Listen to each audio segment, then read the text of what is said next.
Hey guys, tonight, 8:30 p.m. on a Tyler Wood Bushcraft channel, we are going to be having Fowler, Makery, and Mischief. Zach is going to be on our podcast tonight, and we're going to have two other special guests. We're going to have Joe Robinet and Dave from ReallyBigMonkey. So you guys are come on over and talk to them and ask them questions that you would normally not be able to talk to them about. They are going to be live tonight on our podcast, just so you guys can come over there and talk to them and ask them questions about the pro channels that they use, the equipment they use, some of the stuff that they do, and how they got to be where they are. So they're going to be there tonight for you guys to ask the questions. So come on by. Like I said, Tyler Woods Bushcraft, the link goes down below, and we'll see you guys there 8:30 tonight. You guys are going to enjoy this.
All right, guys. Well, you guys can see them over here on the panel up there. The big boys are in the house. So we lost one of them, but he'll be back. Guys, I want you to be introduced to Zach and Joe Robinet. Here you guys go. They are on Tyler Bushcraft's channel. Are you guys ready? Here we go. And everybody is live, Tyler. All right, guys. Well, you guys can see them over here on the panel up there. So the big boys are in the house. Somebody still got their... How's it going, everyone? One of them, but he'll be back. Guys, I want you to be introduced to... All right. There you go. There we go. Okay. Is there a way to switch that on the live stream, Mark? Or... For what? There you go. There we go. Now it's bigger. Okay. Hello, everyone. We're having some technical difficulties here. Good to see everyone. Thank you for tuning in. This is the Bushcraft Podcast, Season 2, Episode 2. We have some special guests lined up tonight. We have a small channel. You guys probably never heard of him. He did maybe like 87 days out in the wild or something like that. Zachary Fowler, guys. How's it going? Good to see everyone. Can you guys see the chat okay?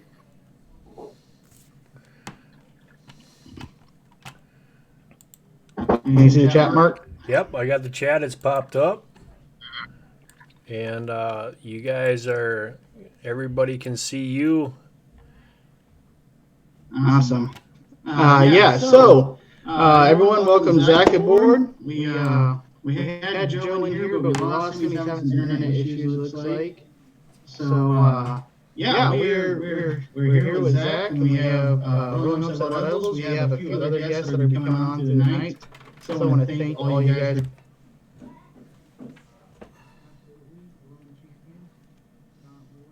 Good to see you, Jason as well, Caroline.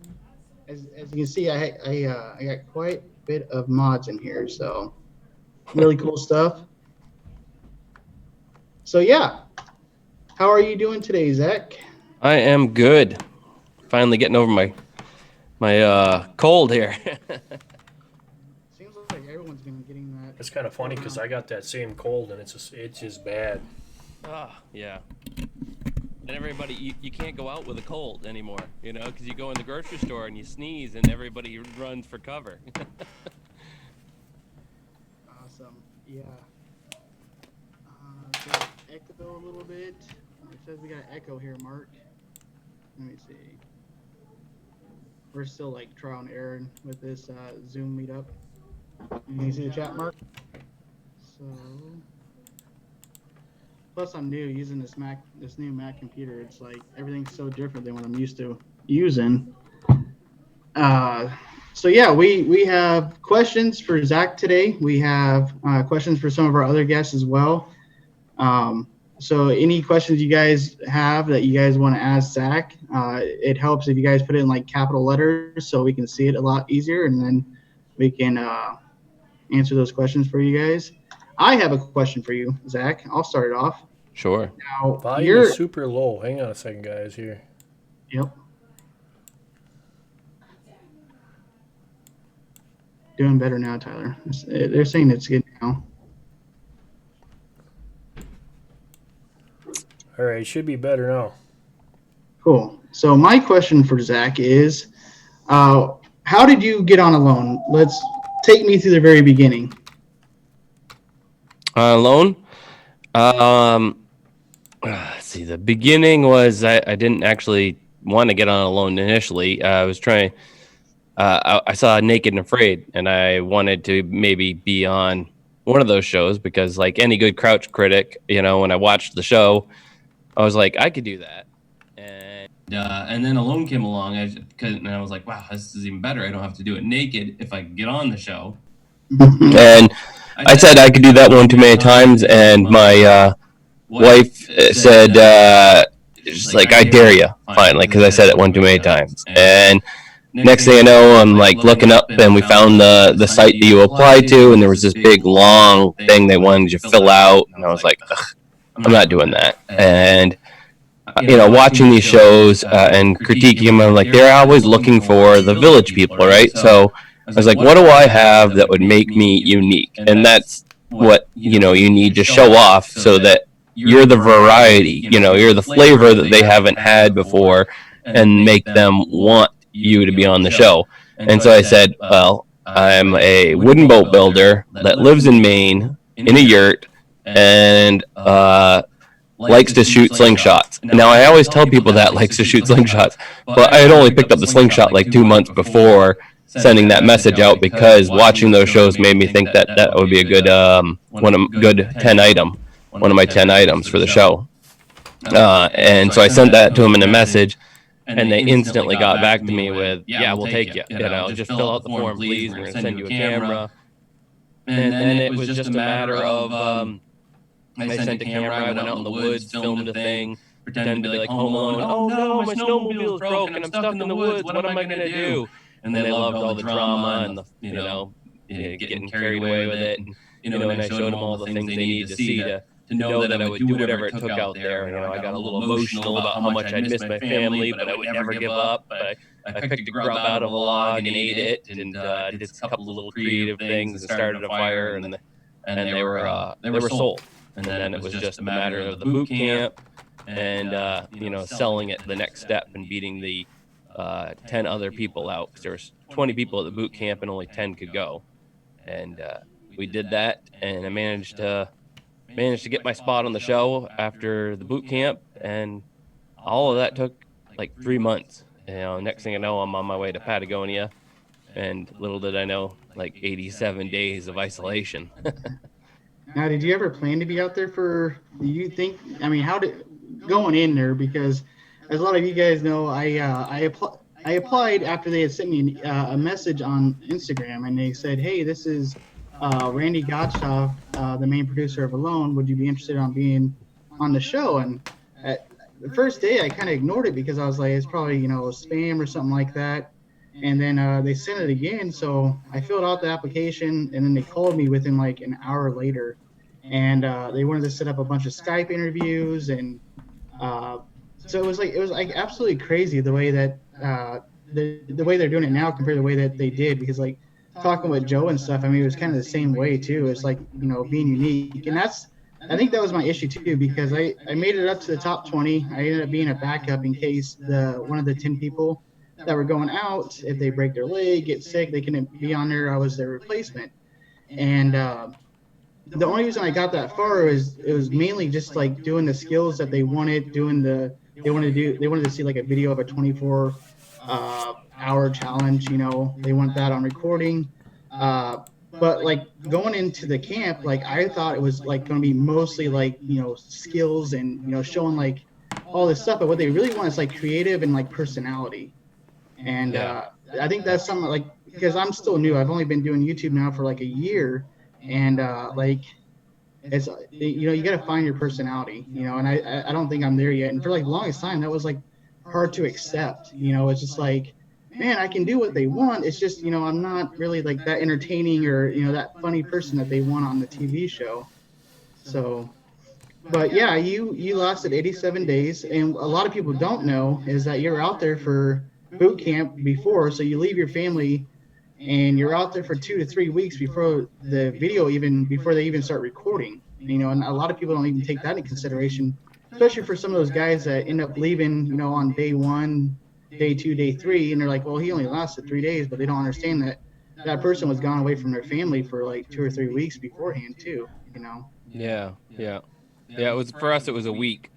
But yeah, I mean, it's like, so, you know, your first minute you hit the ground out there and you're all alone, you've already been without your family and said goodbye to them over, you know, a week ago. So I think what's most interesting about you too is that, you know, leaving your family on the side of the road so you can make the trip. I oh, mean, yeah. I always forget about that. Oh man. I cannot imagine. Like you're way stronger than I am, because that is hard. You know, that is especially. I mean, you're granted an opportunity of a lifetime. You know, being on this show and you know showing what you're about. But man, that had to be hard, very hard. Yeah, it was the whole thing was the family part of it was a strange experience. You know, it put a lot of pressure on the family when I came back, and you know, now it's actually just me and the girls. So, you know, single dad now. So it wasn't just the show, but I mean the whole experience takes a toll on you, and it's not something that goes away. You know, it's something that is like permanent. And for me though, it was a good thing because the permanent part of the toll was that I renewed my relationship with the Lord and came back and was very much, you know, about growing that and part of my life again, and God being part of my life on a day-to-day basis. And it that changed a lot, you know, for me and for the girls.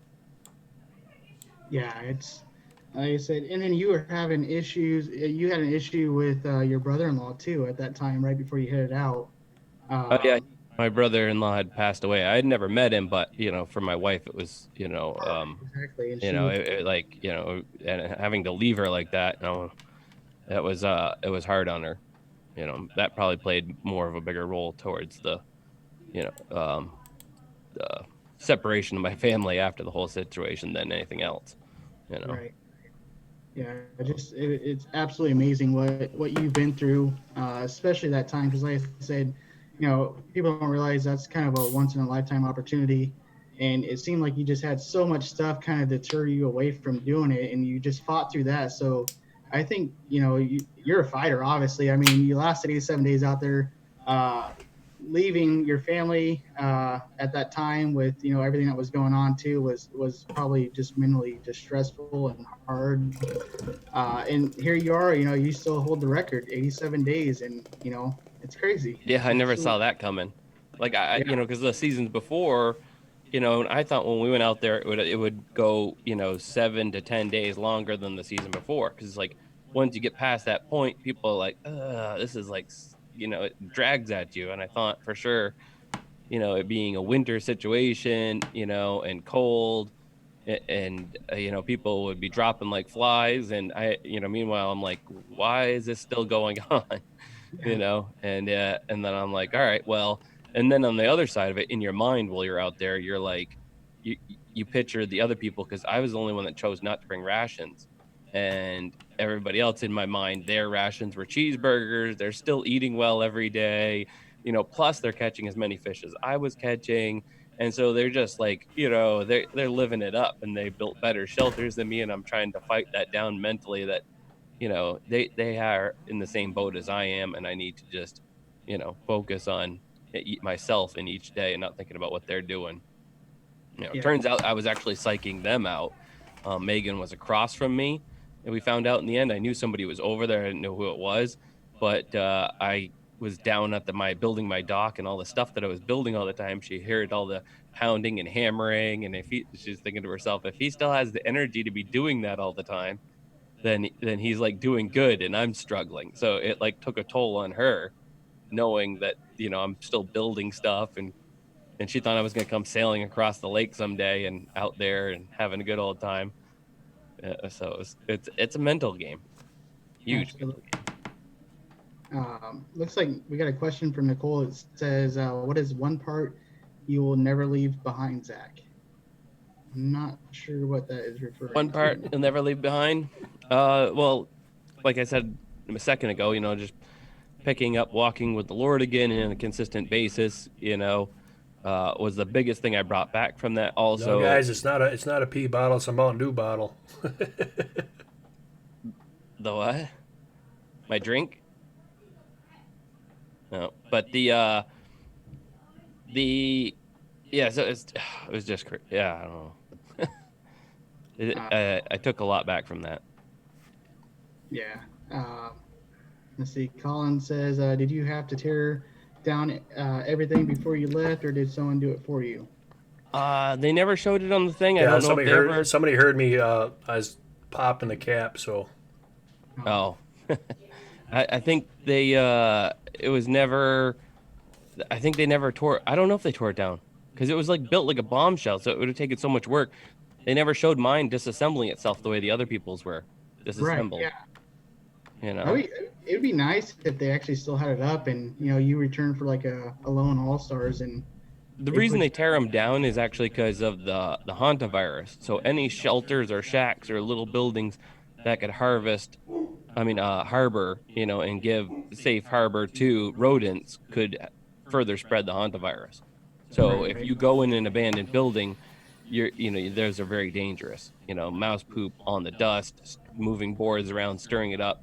You literally need to be like wearing a dust mat, a mask when you're doing your firewood and stuff around there. So it was very dangerous. So Zach, Donald Morris is asking, how is your reed shelter holding up? It's still in mint condition. I'm going to be doing a video on that soon. I got to probably go into a catch and cook and stay up there because I haven't been up there this winter really. And there's still, actually, when I took Greg up there last fall, there's still the fish from last spring's thing with the wooded beardsman. The smoked fish are still up. And they're still in mint condition with just a light dusting of mold over them. So I'm going to have to like speculate in the video. Do you guys dare me to eat one or not? Because they almost look like they can be eaten if you just dusted it off and cooked it well. I don't know. Well, I mean, from rumors have it, you have a mean fish head stew, so. Yeah. You just cook anything long enough, you can eat it. I mean, that's why they invented curry, right? So you cook a rancid goat, it still tastes rancid and disgusting, but it's clean and it's sanitized because you've boiled it out and cleaned all the, bacteria and things like that could be harmful to you. And you put the curry on it and you can't tell that it's gone bad. I know when we went up there for our 7-day challenge, my shelter this winter took a beating. It caved in the cabin, the roof was all caved in, and then the super shelter, it busted all the supports on the super shelter because the snow was so deep it just couldn't take it anymore. And then looks like Be Ready today says, how did being on alone impact your relationship? Do you think that played a toll, or? There was, everything that we do in life takes a toll at times with the relationships, but it wasn't the deciding factor or anything like that. Right. It was other things. And then another question, Nicole says, will you ever do one with your girl, Zach? I know I see. Oh, sure, yeah. I don't think Abby will ever want to do one. We'll always, as they get older, we'll probably do more, but it wouldn't surprise me to see that like Sparrow, takes over someday and does her own YouTube channel. Abby wants to do a YouTube channel, but it'll be about like makeup and things. They both want to be YouTubers. Not because of me, but because they watch other silly kid YouTube channels. If I ever try to get them to watch my videos, they're like, oh, dad, but then they get into it and they watch it and they'll enjoy it well enough. But like they always complain so much. It's funny. And they said, Colin's asking, Zach, do you ever bow hunt or do you just use your slingshot? I have bow hunted in the past with bows that I've made myself and never got a deer with it. So never even fired the shot to get a deer. I'm looking, and I thought about getting back into it again, but I decided to put it off.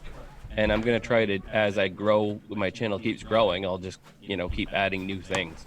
So as soon as I feel like I've mastered the air rifle and taking a deer with the air rifle, then I might move back and get a bow.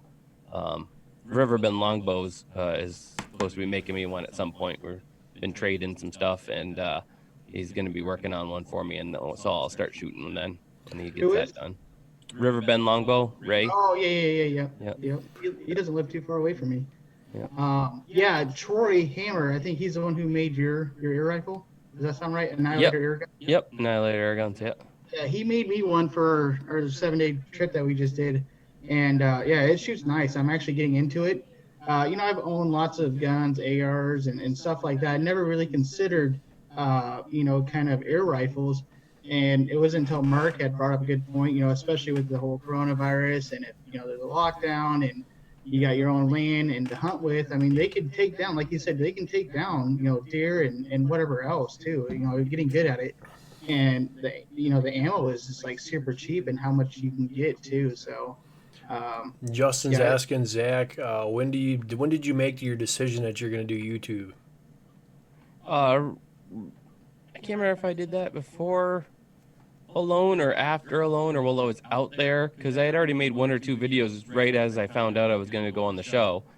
So I posted a couple of videos about the time I applied for the show, thinking that maybe when I came back after a year of being out there alone, that they'd have like millions of views and I'd have my stardom when the show came on. And of course I came back and they had like 2 more views than they had when I had left. And then the show started. So like right after I got back and I knew I had won, then I was like, all right, the first thing I'm going to spend the money on is cameras that I had out there on the show, get the exact same cameras because I know how to use those. And I'm going to do my own thing and be able to show everybody that didn't, everything that didn't show up on the show and redo it in my own videos. And that kind of started the whole thing. But I was a little bit influenced by like watching Casey Neistat and all these other like slightly more vlogger types. So I first started out with just vlogging about things. And then we moved into the 87 Days series. And that's when things kind of started taking off, doing my reenactment of all I did out there on Alone. Which that brings up, Cliff had said, are you going to continue on with that? Because he said he's pretty... Sure, I didn't finish it, yeah. I haven't, and it's still open-ended, so, I probably will bring that back, because there's a couple, like, the big things that I did out there that never made it on the show, and I still haven't done for YouTube, like, the Duck Hunter Mark I had a paddle wheel that drove it, but the Duck Hunter Mark II, I finished at the end of my time out on Alone. I built one with a propeller system, rubber band driven, that motored out into the water. And for those of you who don't know, the Duck Hunter, it started out to be a duck trap, but then I used it for fishing after like 3 days of seeing that the duck wasn't even going to come anywhere near it. And so it was basically a really fancy bobber that had a spring-loaded fish set on it that would set the hook in the fish's mouth, and it was like the size of half the length of a surfboard, and it would like motor out there, driven by rubber bands. And so the Mark II, I had to use the earwax to wax the couplings so that they would spin, and it had a little propeller. I had this beautiful footage that they never used on the show of a spiral pattern of bubbles coming off the prop wash and going past the GoPro because it was underwater, and it fired up, and those spiral bubbles coming off the propeller, and it as it wound its way and drove out into the water and caught fish. And that caught more fish for me than anything else because it floated out there just past the weeds. It was the neatest thing ever. And it's like, I got to do that again. I got to make a new one. And you guys, if you haven't, go check out Fowler's. He's got websites. He's got his own stuff. He sells his own stuff. You can find that on his channel. Zach, Be Ready's asking, how did you learn your skills? Did you in your MacGyver bushcraft skills? I've always been a MacGyver, and that was like the only nickname that actually I got when I was a kid and stuck for maybe a week or something.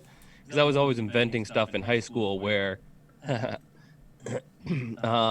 where I had I had a skateboard and a scooter, and I attached them. So I had a skateboard. I called it the skateboard scooter it was a scooter with a sidecar skateboard, and I'd give friends a ride to school. Or like when everybody came out with the pump shoes that pumped up, I made my own and put a valve in it, and then they all followed me to the gas station after school, and I hooked it up to the car pump, the tire pump, and blew up the shoes. And it was I was always coming up with weird things. I was probably the first arms dealer in grade school because I took the pop leads and Bic pens, and I turned them, weaponized them with rubber bands so they could shoot the ink cartridge out and stick it into the ceiling. And people would trade me their lunch money and stuff for making weapons out of their pens and stuff. So guys, don't forget too. Let's share this out. Let's get some other people in here to meet Zach, and share it out on your social medias. Don't forget also, please hit that like button. It tells that YouTube that Tyler's doing a good job. Yeah. And then you have Quebec Homestead, which is new to the bushcrafting community. She's a homesteader, but she says hello and nice to meet you. Hello. We have a question from Jason, and I get this a lot too. Like I said, as I moderate for your channel, I have a lot of people that will get a hold of me, like on my Instagram or. Oh, you got another one in there. There he is. Guys, this is my mentor. This is the person that has actually, when I was a very small YouTube channel, said hello to me when I first started bushcrafting. This is Dave Peterson, otherwise known as ReallyBigMonkey 1. And once his audio comes up here... Yep, takes a second. It takes a second. But Jason had asked, because a lot of people get a hold of me, and they'll ask, how much did you spend altogether when it comes to your 30-day challenge? Like, a lot of people want to know, especially when it comes out on these trips, because they're kind of watching your stuff and living vicariously. And it's not cheap, as I try to explain to him. I mean, go ahead. I don't really know, because You got to think about the shipping. I know, right? Well, so for instance, let's just break it down a little bit as we get it. The tickets, flight tickets usually end up costing like almost $2,000, at times. And that's because of the bringing the luggage along, and then mailing my stuff costs like $500 to $700. This last couple times, that's just one way, and then to mail it home, I wasn't in such a rush to get it back home. So, because I'm always loath to send my stuff too early, because I want to do other stuff before I leave. So I end up sending it last minute, like 3-day, which ends up costing me like $700. And then on the way home, it send it back slow way, and it still costs, like another $400 to send it back. So Dave's audio is now up in par, and welcome. If you guys do not know this person that's below me right now, this is ReallyBigMonkey 1. He has one of the best channels that, as when I was growing up doing bushcrafting and everything like that, Dave was a person that I went and watched, and then when he became one of my subscribers, I was like, ho, ho, ho, ho, So here's ReallyBigMonkey right here. Hey, is the audio working on here? Yeah, you're good. You're good, buddy. You can hear me? Yep. Okay, I'm new to all this technology. Yeah. I spent 30 minutes figuring out my email sign-in address and 30 minutes downloading Zoom. Yeah, it's a little So bit. I'm here. Hey, Zach, No. I love your tree shelter stuff. Thanks. This is awesome. So we have Nicole's asking, good question. Long did it take? That was a journey on the LB side. I'll say that. Yeah. That must have been for Zach. Oh, how long did it take? Yeah. I wish I had more time to work on it. The shelter up in the trees only ended up taking, I don't even know, like 7 days, because it was just like we kept getting rained out. So we started on it like halfway through the challenge because we were traveling all around, having other little side adventures. And then we maybe we started on it like day 12, and then we were rained out for a number of days, and we just went fishing so we could eat. And I mean, imagine if I had spent a whole 30 days building the thing, So if you guys, Dave and Zach, you can go on the YouTube side of things and punch in Tyler's live now, and you can see the chat. A lot of people are asking everybody questions. Yeah, and I was gonna retouch back up with Zach on the how much it costs to do something like that, especially that 30-day survival challenge. And because I mean, you guys are thinking about how much money, like Zach said, it was for a plane ticket there, shipping the items one way, then shipping them back. But you got to realize too, he's gone 30 days. That's 30 days away from YouTube. If it was a regular Joe who worked, the typical 9-to-5 job, it's someone that would have to take off, 30 days if their company would allow them, 30 days of like vacation time or something like that. I mean, all that stuff kind of factors in. I actually save a lot of money when I do the trips, if anything, because I'm not home to spend it. No, but it does cost a pretty penny, just because we're making so many arrangements. I have 2 employees that are making arrangements, and I'm paying them, and they're working on our normal stuff, as well as like half of their time on making arrangements and doing calculations. And then there's if I want to hunt at all in any location I go to, that ends up being like anywhere from $500 to $1,000 because you're a visitor to this place. It's like it costs it. It's just, I mean, if you were to do it on a shoestring, you could probably do something like that for like $5,000, but as soon as you add in the filming and all that stuff on top of it, I mean, if you started throwing in a guide on top of that, I mean, it could easily cost you like $20,000 to have, do as much as I managed to do, So you got a question for Dave. Why did you start bushcrafting? Oh, that's a question for me. Yeah. Well, it's to fit in. I don't know how many people here know me because I am a small YouTuber. But long time ago, when I worked at a steel mill, I got a job working at a steel mill, third shift. It was in 1988. And I really wanted to fit in because it was my first big industrial job. And so these guys, we sat around the break table and they talked about these 2 rotten, old, grouchy men that took them camping. And they were their mentors and they loved them. And these guys, they looked up to them and respect them and had a lot of fun with them. And so I said, hey, can I go? And they're like, yeah, you're part of the third shift crew. Come on. So I went and I had a great time and it was life changing. And I had never really set foot in the woods until I was 19 years old. And so I went with them and I loved it. And they taught me and showed me everything. And the main thing is unlike what goes on nowadays, they taught me to actually have fun, that it's supposed to be enjoyable. You're not supposed to have any sort of other ulterior motive, that it's supposed to be about fun. And that's what they taught me. So I can thank them for that.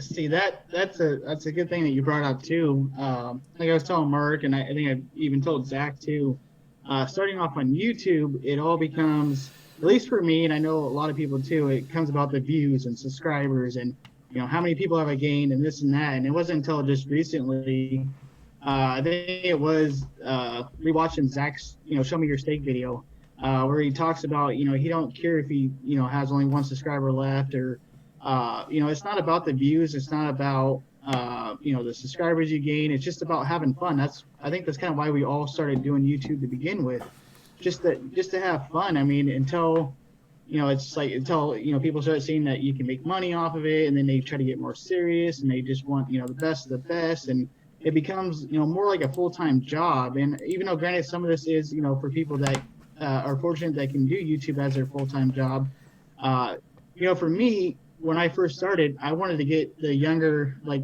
at that time, like anywhere between 15 to 20-year-olds, off of video games, off of watching TV, and go out and have fun out in the woods.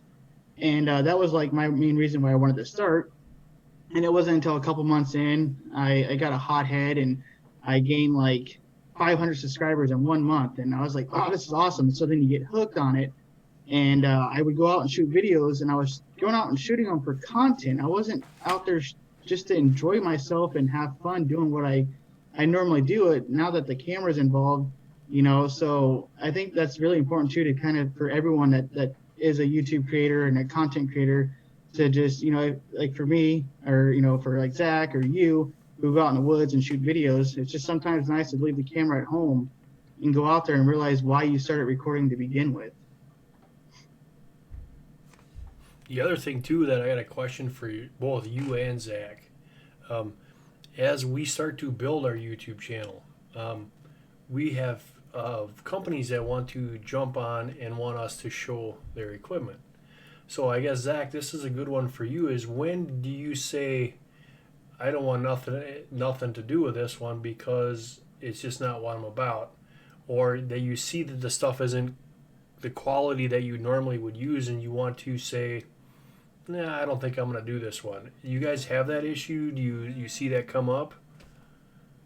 Oh, sure, all the time. Early on, I was like, you want to send me free stuff? Send it. Yeah, cool. And I'll make a video of it, and they're like, yeah, we'll give you a percentage of sales, and there was this machete I could think of that was just a mess. It had a saw on the back edge of it, and it was from a company, Survival Frog. And I had met them when I was out in Colorado, and they seemed so nice, and they but the thing was such a piece of junk. They sent it to me, and they're like, yeah, we'll give you $50 for every one you sell.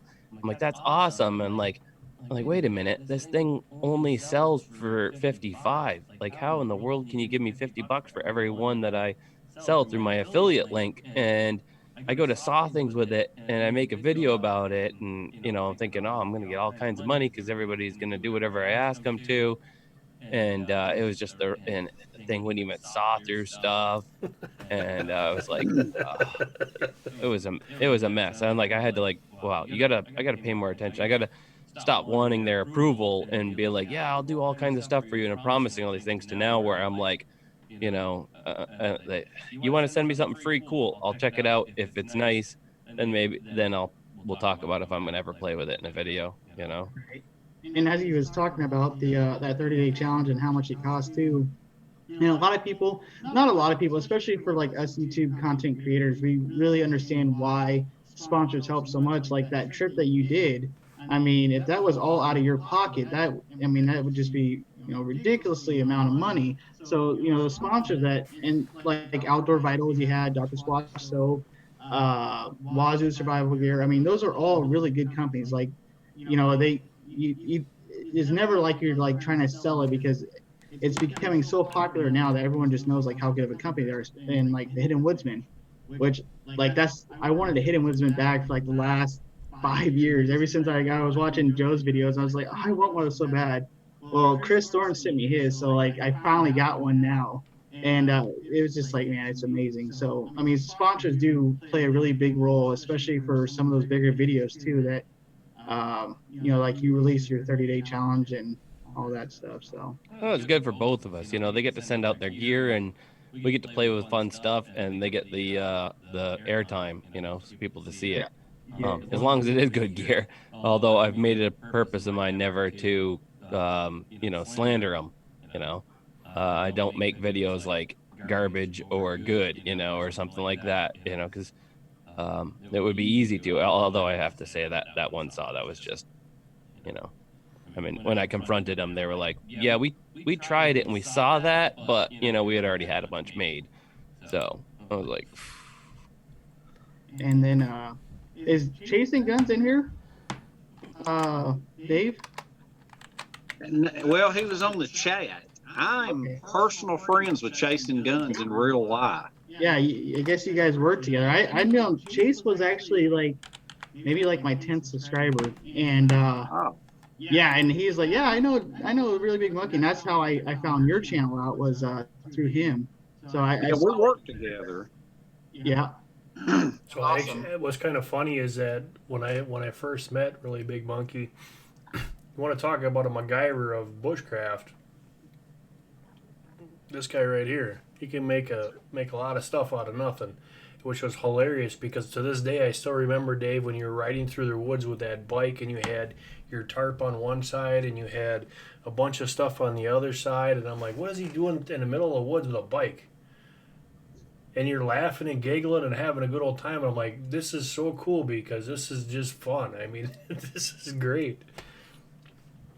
Yeah, Well, you know something, the laughing and the fun and the giggling part is what more people need to do, because I'm very discouraged that every year when I go to the Blade Show and I meet a lot of YouTubers, and they just get so angry because they're either not doing good on YouTube, or they're not making enough money, or their pride is hurt, or and it's not all about YouTube. It's supposed to be about you enjoying life, especially if you have a kid. Bring the kid out in the woods, and enjoy it.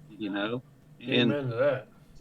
too much Patreon, too much Amazon stores, too much people trying to turn this into a money maker. I mean, the big people can make money off it fine and dandy, but us small people, if you can't make a living off of it, just try to enjoy it. Don't stress out.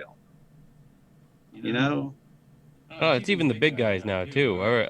They like made a coalition and complaining, making a group of people to complain about it. And it's like if you spend as much time making fun content and having fun, you would be making money instead of all this time complaining. You know? yeah. So, Yeah. so Zach, here's a question for you. After you made your raft, did you think it was going to float when you got on it, or did you think it was going to sink? Which raft? 30-day survival challenge, the Yeah, recent one. yeah, the recent one. That because I am gonna make the Reed boat ride the seas again. Actually, it's in my barn and I've been putting it off, but I think spring is here and I'm gonna get that back out. The other one, I thought it would float right from the beginning with one person. I just didn't know if I could get two people onto it. It was a little sketchy at first, but then once I got used to it and I realized all that rolling and pitching, like even when you walk side to side, it only went just so far. And she was a beast to paddle. It didn't go very far, very fast. If the wind blew, and it would actually start moving you more, and you'd have to like paddle just to hold in place. So Yeah. that was fun. I wish I had built it sooner so we had more days. That whole thing. That's my only regret of that last one up in the Rockies is that we didn't just go there day one or something. So see, there was a question asked about, and I think I kind of know this, and I'll kind of answer it if I'm wrong. By all means, go ahead. Asked, why did it take you so long in your video series to finally make your permanent shelter? And my thought behind it, kind of as like a YouTube creator, if you were to start off doing a 30-day challenge and for the full 30 days you're stationed at one spot, it wouldn't be quite as entertaining. You wouldn't be able to keep everyone's attention. It's kind of like when you watch other YouTubers who do a lot of different position with their cameras, up higher, down lower, off to the side. Because if you keep like your camera focused on one certain thing for the full 30-minute video, it's not really as entertaining as if you're moving and stuff like that. Am I somewhat there? Yes and no. I mean, Greg had all these cool places that he goes to, and he wanted to take me to all of them first, and then we moved to the last place. We did hope to get there a lot sooner, but like every single one of those things that happened at those places took a lot longer. So initially, it was only supposed to be like 5 days, but the hike in lake and getting stranded up there and having to do an emergency overnight and then hiking back down, it took up a whole day, and then going to Pan Gold. Instead of each one of those things taking one day, they all ended up taking 2 days. And so it was like, it was very hard. And so it ended up taking way long. And then the rain, so it was like, even then we started to get ahead of things. It's like we got to the new spot where we had picked a location around like day 12. And it's like we started cutting some branches and tied one stick on. And the next thing you know, it rained for days on end. And we had to, you have to stop and you have to get fish and everything else on top of it. So Right. I mean, I think we could have made it entertaining if we had been in one place the beginning, it would just been different adventures closer there. Maybe we would have, I don't know, built the raft sooner. So the part 2 of the raft would have been day 25, where I put a sail on it and sailed across the lake, Right. and, it would have been, maybe catching a fish from the raft one day instead of not being able to catch a fish because I only built the second to last day.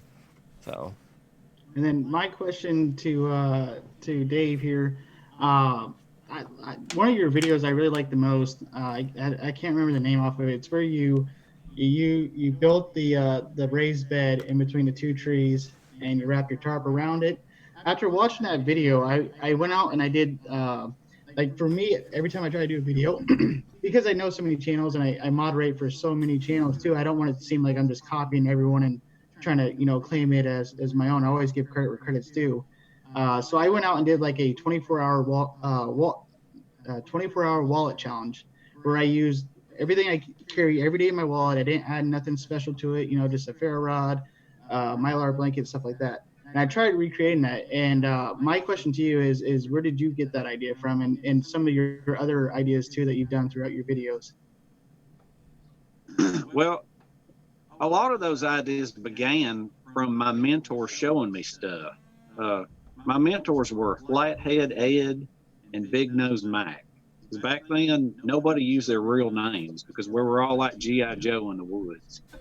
It was a relaxing time. Nobody had a chip on their shoulder. We all had nicknames, we were there to have fun. Well, those old guys, they had actually learned from a guy named Red. And I don't know Red's real name, but Red died in 1975. And they spent a lot of time with him. And those guys went camping, and they camped with friends and coworkers. And so they just had a plethora of ideas. And they taught me a lot of things, and a lot of those ideas I took and I changed for myself. And one of the things they taught me was every environment is different. The tree spacing's different. The tree diameter is different. If you're going to bring rope, if you're going to bring paracord, if you're going to bring blankets, if you're going to bring tarps, if you're not going to and you're going to use wood, everything is different. And I always think out of the box. And another weird thing too is you can look at weird furniture designs and you can look at weird house designs, especially when they're building them, and look at the framework and think to yourself, how can I do this with joints with no cordage? And sometimes that can dictate a really cool shelter. And try to combine the bed and the roof in one shelter. And like a lot of the stuff that I put on my channel, people ask about, I don't know, they're like, would it hold up a heavy Fowler, or can I use this one in the rain, or what do you do during the rain, or what if it snows? And I always tell them the same thing. My shelters are ideas, and you can build upon them, and you can modify them, and you can make them fit you or your environment. And that's what keeps it from being boring. It's like, sometimes I get some of those troll comments like, why don't you bring a tent, or why don't you bring a hammock? And I'm thinking to myself, you know something, wouldn't it be great if YouTube had 5 million hammock videos and 10 million videos of people sleeping under a common tarp? Look, buddy, I'm trying to spice your life up. Do things different. You know what I mean? Yeah. Have fun. Create it. Make it your own. And see, that's the thing too with a lot of you'll see like comments like that, or like in a live chat. Well, they're just a gear person. They don't have skills. It's like you could have someone out there with all the skills in the world, but having that, like Zach introduced, like the cold steel shovel, something that hasn't really been done before on any other channel. Well, it hasn't been done before on another channel, and different stuff. It's not like, yes, I don't need all this gear. Like when I go out and do like just an overnighter or 2 nights on the weekends, I don't need to pack as much stuff as I do. But if I don't, it kind of helps my videos be a little bit more entertaining as far as, showing off this Gransford Brooks small forest axe, or, my new Hidden Woodsman backpack, something along those lines too. So I definitely understand where you're coming from there. I used that axe, that shovel, Zach, when he came up for the 7-day challenge. And it was kind of weird for me because me being such a big guy, when I would swing that thing and I heard the tang, you thought that you were going to wreck it or hurt it or something like that. But I was able to do so many different things with it. And then, Tyler brought up my axe. He's like, I always told him, I said, I always throw my heads off, or I do this or I do that. He says, I got an axe for you. He says, I found a Collins axe and it's 4.5 pounds. I said, perfect. I said, bring that thing up and I'll try this thing out. And the whole time we were out there, I'm like, you know what? This is the perfect axe for me. Even though it's got a natural like curve to it because the handle's a little bit warped. I'm like, well, I don't even care. I just love the idea that this thing will not throw a head and I can just smash through the wood like it's nothing. But I'm using this shovel, and I look at him and I'm like, am I gonna break this thing? Because I'm not used to using a shovel to cut into wood and do all this other stuff, and everything is froze because we're looking at 15, 20 below when we were out there. And this stuff was just snapping, and I'm like, Tyler, am I gonna wreck this thing? He says, no, just keep going. And I'm like, okay.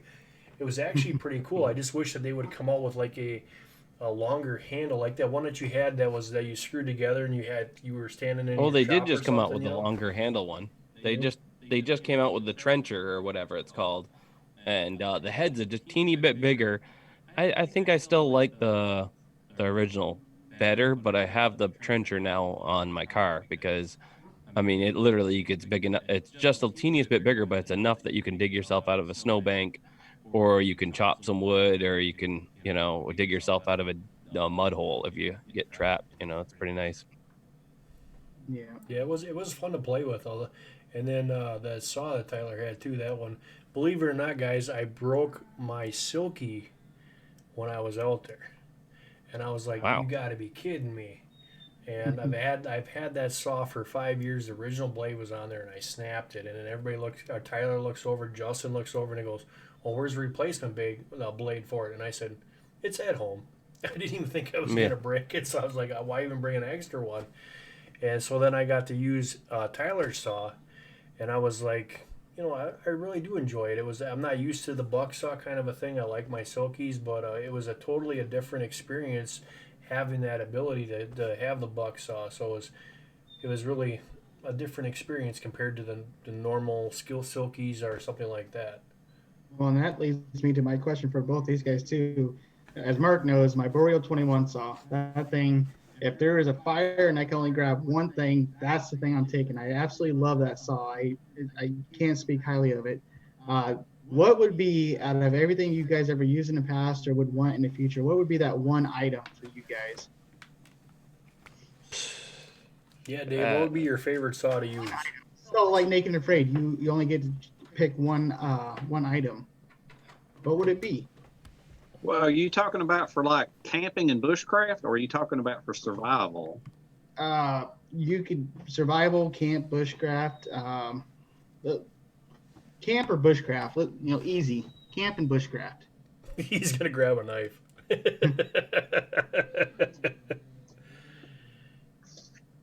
You know what that is? Um, is that a cold? No. Nope, that's a K. It looks like a K bar. Yeah. No. No. Nope. Ontario SP53. And what is the weight of that? Is that pretty heavy?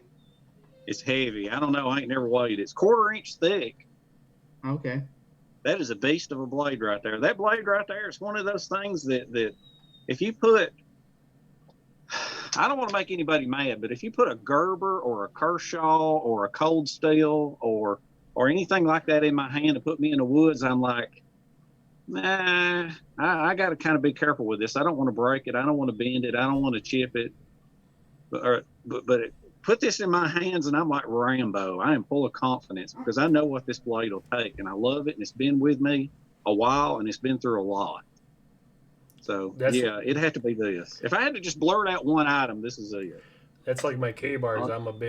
Because of being in the service, I'm a big K bar man, and my K bar buoys are my bulldogs. That's what I had when we did our 7-day challenge, was my bulldog. And then that knife that actually Tyler told me to get, I actually used that as a neck knife, and I was actually replaced that with my Mora. So That's a good point. Maybe I take my neck knife, my little the Firefly neck knife. I know it's small, but I can find some big rocks for breaking things and doing stuff. But Yeah, absolutely. at least you got that fire steel. I gotta admit though, Tyler, I was impressed with that knife. And with the Moras, you can fillet, you can cut meat, you can whittle, you can do so much with the Mora knives. But that knife, I could do all that, and I could baton, and I wasn't worried about breaking it or anything like that. It was pretty thick. It's pretty nice. It was an all around good neck knife. It didn't weigh so much that it wasn't when it was around your neck, it was pulling you down. So it was a good all around knife. I was actually grabbing that more than I was grabbing my bulldog. Yeah, like I said, it's pretty much like a knockoff of a SE like 2 or 3 knife.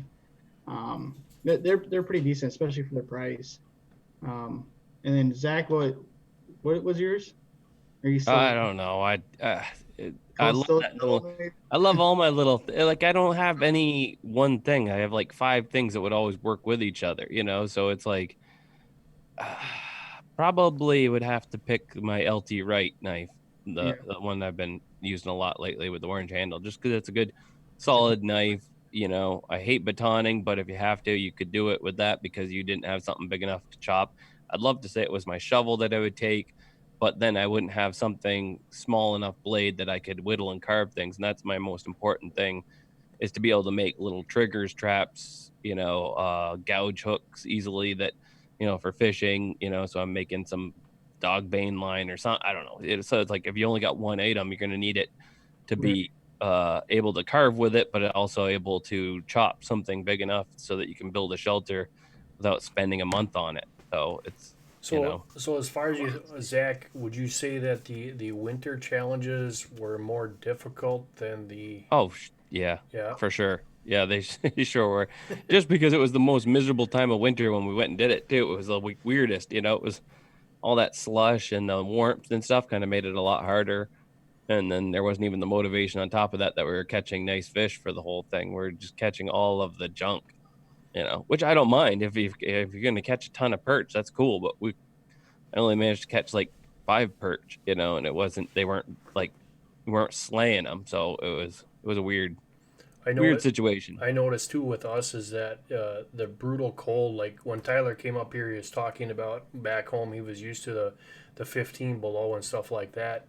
And then when he came up here, he's like, I'm used to the 15 below, but I'm not used to this brutally right to the bone chilling cold that hits you up here, and how different it was, how he described his cold temperatures compared to our cold temperatures. And I'm like, it didn't even anything to me because I wasn't used to it. But then as he's talking to this, I'm like, okay, now you're making sense, because up here when it gets 15, 20, 30 below and then the winds kick in, it's brutal. You don't even want to be outside. And then you add being out there for 7 days or 30 below at nighttime, and then you can't warm up because the next day it's 15 below during the day. It was just, that was probably the hardest challenge that I've ever done. And I've been out there in some cold environments, and that just kicked my butt too. Yeah, the cold wears you down fast. Yeah, there is a lot. I made a few mistakes out there. I originally wanted to do it. My biggest thing, like when I started off, I didn't have like my grants for Brooks or, some of my more higher end stuff. It wasn't until just here recently I started finally being able to start upgrading, one certain item each month. I used a lot of Walmart stuff in the beginning, when I originally was just going out camping and didn't really get into the kind of the whole survival kind of things.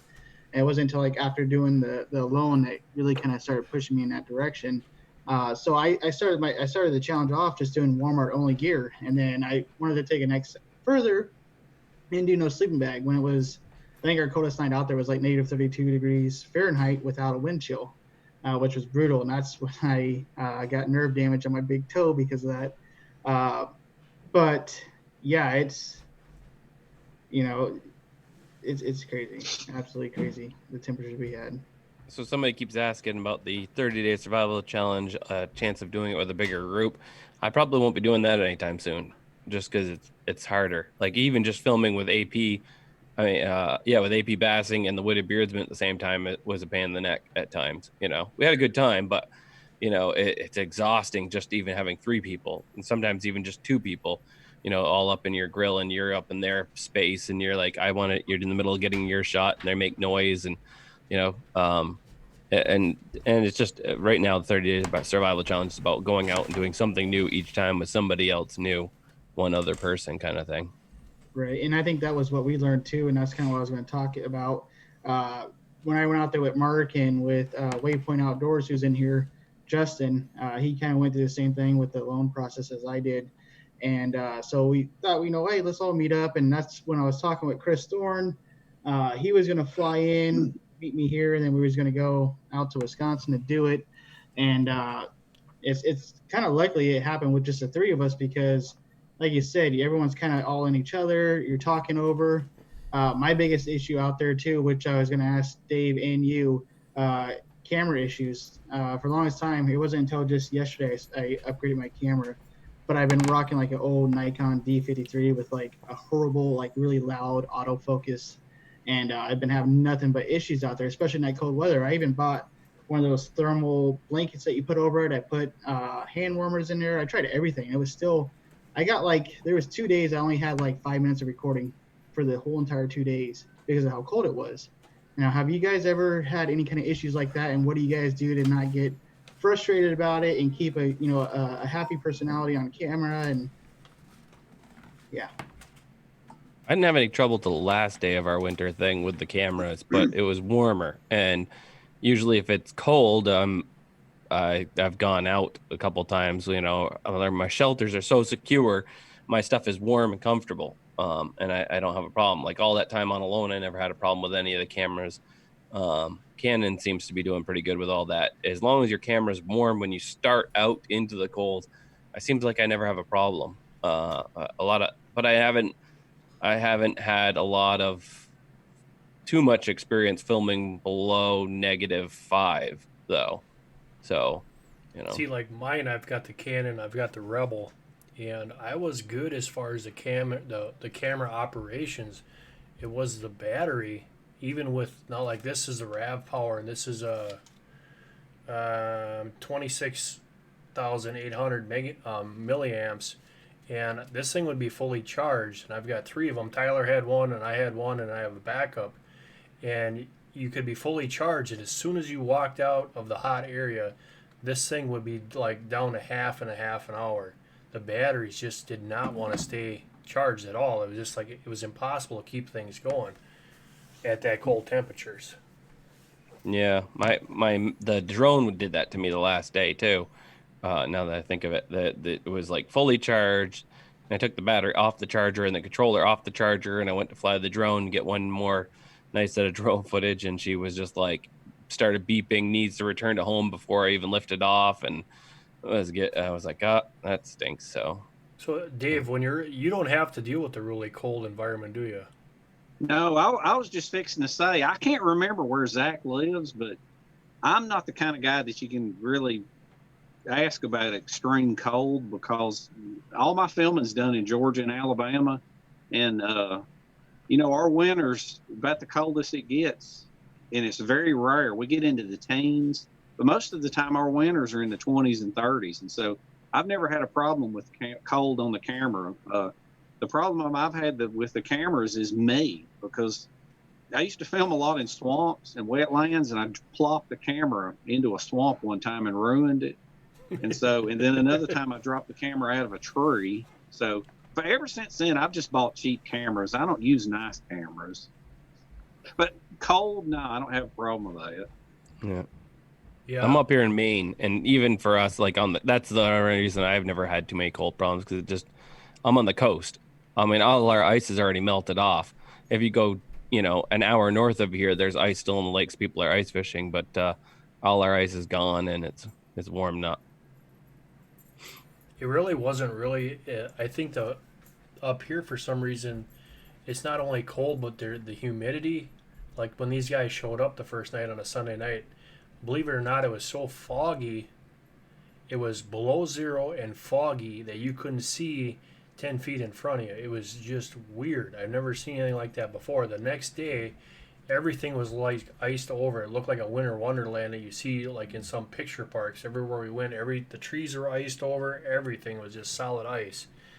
That was the first day that we went out into the woods. It was like something that you never even would have imagined. And what is your future plans, Dave, for your channel? What is something you hope to accomplish this year? Well, I got See this right here. See all this? Yeah. This stack. I've got idea after idea after idea wrote down. I got a whole notebook full of them. I've got a whole log full of ideas here. I probably got, I don't know, 100 shelters and 30 or 40 new cook sets. I got all kinds of stuff. I got a lot of things planned.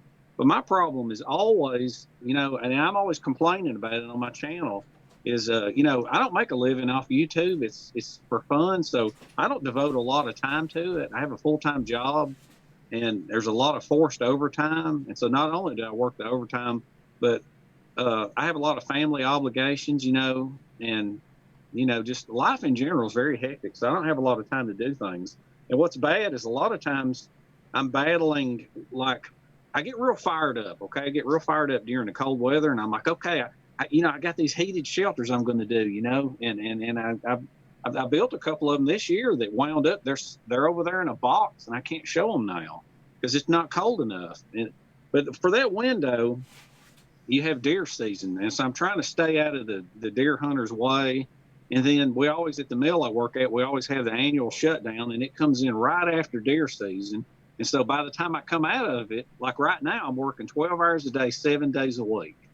And, like on here, I got another 25 minutes and then I got to go. But there's just, and then when I get done with the shutdown and I'm back on a regular schedule, it's done warmed up. And then it's just always something. There's just never time. But, I'm going to keep doing this as long as I possibly can. Mm-hmm. And that's about all as I can leave it. But like I said, I got, this stuff right here, I got enough ideas for another 10 years of one of a kind, never before seen stuff, and I want to film it, but it's I got to do it on the side. Let's see, I feel you there. I do construction. I do concrete work, and usually I work between 3 or 4 o'clock in the morning till 8 or 9 o'clock at night. During the summertime, it's real busy. So this year I've been laid off. Unfortunately, we got laid off. No work due. I'm not due back until like April. So it seems like the only time that I, especially like for me, I'm opposite. Like in the summertime, that's when I like really like can show off what I can do and have really good, videos come out and stuff like that. It's just I work during the summertime. So I get like maybe 3 hours a day. And out of those 3 hours, 2 of those hours are spent with my family. Then I have 1 hour at night to shower, eat, check my YouTube, check my emails, all that other stuff. So I definitely hear you there. So like this year I was kind of blessed but cursed at the same time with being laid off. So I can kind of like jump into YouTube kind of like a lot harder than what I'm used to. And I always get reminded, I always have like Mark remind me and a few other people too that, family comes first, before YouTube, family. Because when I first started and I started meeting, like Joe and Zach and all these other guys, I'm just like, oh man, I'm some hot stuff now, whatever, hothead. And I kind of was putting YouTube before family, and I started realizing like the effects that it was causing on them. So, I have to keep being reminded to myself and, have others remind me too. It's like, YouTube is second, family is always first. Zach, you must have there's really a bunch of people, listen, I can't tell who's talking. Oh, hey, there's a bunch of people, listen, there's a bunch of people that get on YouTube and hit it hard and fast and get burned out and can't do it no more. And I've been on it 10 years now, and I'm not burnt out, and I still enjoy it because I've limited my time on YouTube. You know what I mean? I don't live on YouTube. And if you limit your time, then you've always got that urge to want to film and want to upload. You know what I mean? And another thing too, I know not everybody can do it, but if you answer comments, it gets you the people that are watching your videos are no longer subscribers or viewers, but they're friends. Because there's people that's commented on my videos for 10 years now. And, they're like friends. And I look forward to what they're going to say about the crap I upload. Right. That was a question I was going to ask Zach is how do you separate with what you got? Because you're a full-time YouTuber. That's your business. That's your life. How do you deal with that with your family and your upcoming events? And, when do you spend time for yourself, or do you just set up some time, or how do you manage all that stuff? It's oh, that's a good question. It's just kind of my life because because I'm full time. So it's, I work at it. When the girls are here, I have them half the time, and single dads, they get up in the morning, spend time with them, send them off to school and to daycare, and I do my thing all day long until they're done and they're home, and we spend time together, and then a lot of times I'm back at it, after they're asleep, and then when they're gone, I get to spend a bit, even more time at it. So I put in quite a few hours, like literally all the hours that are free in the day. There isn't a lot of free time except for I don't know, maybe when a new season of Westworld comes on, I might watch that, or Star Wars, The Mandalorian. But other than that, it's like if I'm doing something, I take breaks during the day, but to go out and shoot my slingshot, things like that. But those are like kind of part of my YouTube life, because I'm just practicing so I could do another video, kind of. Mhm. But it's finding the balance. It's in a fun way. So it's not a task. Just like Um, just like Dave and just like Tyler, I'm a full time machinist, so my main job is machining and making things. So YouTube is a secondary, and then you got the family, you got the homestead, and everything else. And this year, I could tell a big difference when we took the primitive homesteading with the bushcrafting. They all tie in together. They're similar, no matter how you look at it, because you're doing. If it's bushcrafting, you're using what you have out in the environment, and if you're homesteading, you're using the stuff that you have on a homestead. So you always want to make sure that you can do just more than one thing with it. So it really, when we started tying the two together, it opened up a whole different world to us, because we can, during the wintertime and when it's cold out, we can bushcraft and we can do all that kind of stuff. And then at the same time, in the summertime, we got our homestead, but some things get always slid off to the side. And you're like, I was always wondering how you, because you have it's a full-time position for you, it's your job, and to say, okay, enough with this, I'm going to set this off to the side, now I got to go do this. It's like, oh, how can you have so many cans open at the same time? You're trying to juggling things around, and you got to be pretty good at what you're doing. All right. And then back at what Dave was talking about, as far as replying to comments and really getting to know people, I hate to say this in front of both of you guys, but my community here, if you guys haven't noticed, everyone's in blue. It's kind of opposite from what a lot of people do. They usually have like one or two, moderators that kind of help moderate their stream. My community, my subscribers that I became so close to it, and maybe it's just because I'm so new to YouTube and all this stuff. I've only been doing it for a year now. We are so tight, and I have my subscribers sitting and making homemade jams and fire stills and necklaces to each other, and everyone knows each other on a first name basis. There's been people that's actually met up before and had canoe trips. My community is just, I cannot think of enough. They went behind my back and made a like a GoFundMe for my new computer, because as I was telling Zach before we actually went live, I have all the way up until just yesterday, I've been using an old Dell 15 made in like 2010, 2011. And it takes every 30-second clip I put in my timeline, it takes about 20 to 30 minutes to render it. And I have to render it before I can watch it to see what I want to cut out. So each video I would make, it would take me 4 to 5 days to make that video, plus a day to upload. So about 6 days for one video. And they raised the money for me. They've helped me out so much, especially with being laid off and everything else. And it was never asked upon them. And it is just absolutely amazing the friendship and the community that you build, especially here on YouTube too. I'm so thankful, and I want to thank everyone here. Yeah, exactly. Wood Squad. That's kind of what I started. We're the Wood Squad, and we're just absolutely amazing. You guys are all absolutely amazing. So Jace M Outdoors is asking, what's the best way to make a sling bow? Zach, you're a sling bow? Yeah. Get the nice one that Simple Shot makes. No, just kidding. You can pretty much make a sling bow from any slingshot with a strong set of bands. I mean, who was it? The first person that did that? Dan Wallwax mentor there. Cold Cracker Bushcraft. or Huh?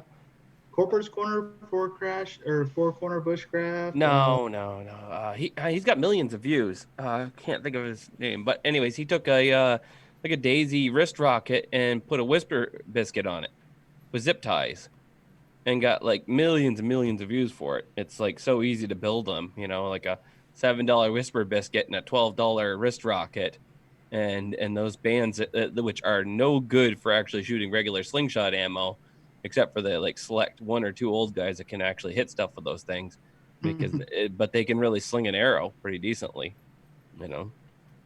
I actually have one of those wrist rockets that can actually shoot arrows. Yeah. And you're right. I can't hit nothing if I'm trying to just use regular rocks or big BBs or anything like that. But man, when you shoot an arrow with it, it's amazing.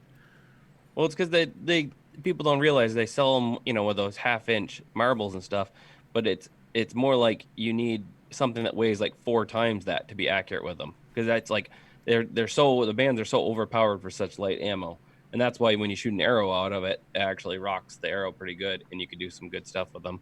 It's about having a matched thing. As you look at all the slingshots that we sell on the website, they're all the ones that I shoot. The bands are really thin and everything, and I'm shooting like 7/16 inch steel, with pinpoint accuracy, because it's all about the snap, being really snappy. Mm-hmm. And those old wrist rockets, they shake and jiggle so much when you release, because the bands are just too overpowered. So when you got into the Dave Canterbury, that's right. Somebody got it right there in the comments. Yeah. Yes. I actually have one of his wrist rockets. I was showing it to Tyler Canterbury. Yeah. He did that, and then Chief AJ had one, or whatever he was, Chief AJ. I watched a video on Chief AJ where he was like, they had him on this like impossible slingshot guys where he beat like a paintball gun in a shoot off, like it was a robotic paintball gun. But he, in like 3 minutes, knocked down, it was like 12 targets. I'm like, you got to be kidding me. I could annihilate 12 targets in 38 seconds or something. I was like, I need a shot at that show. So whatever possessed you to make a shooting range for your slingshot in the house?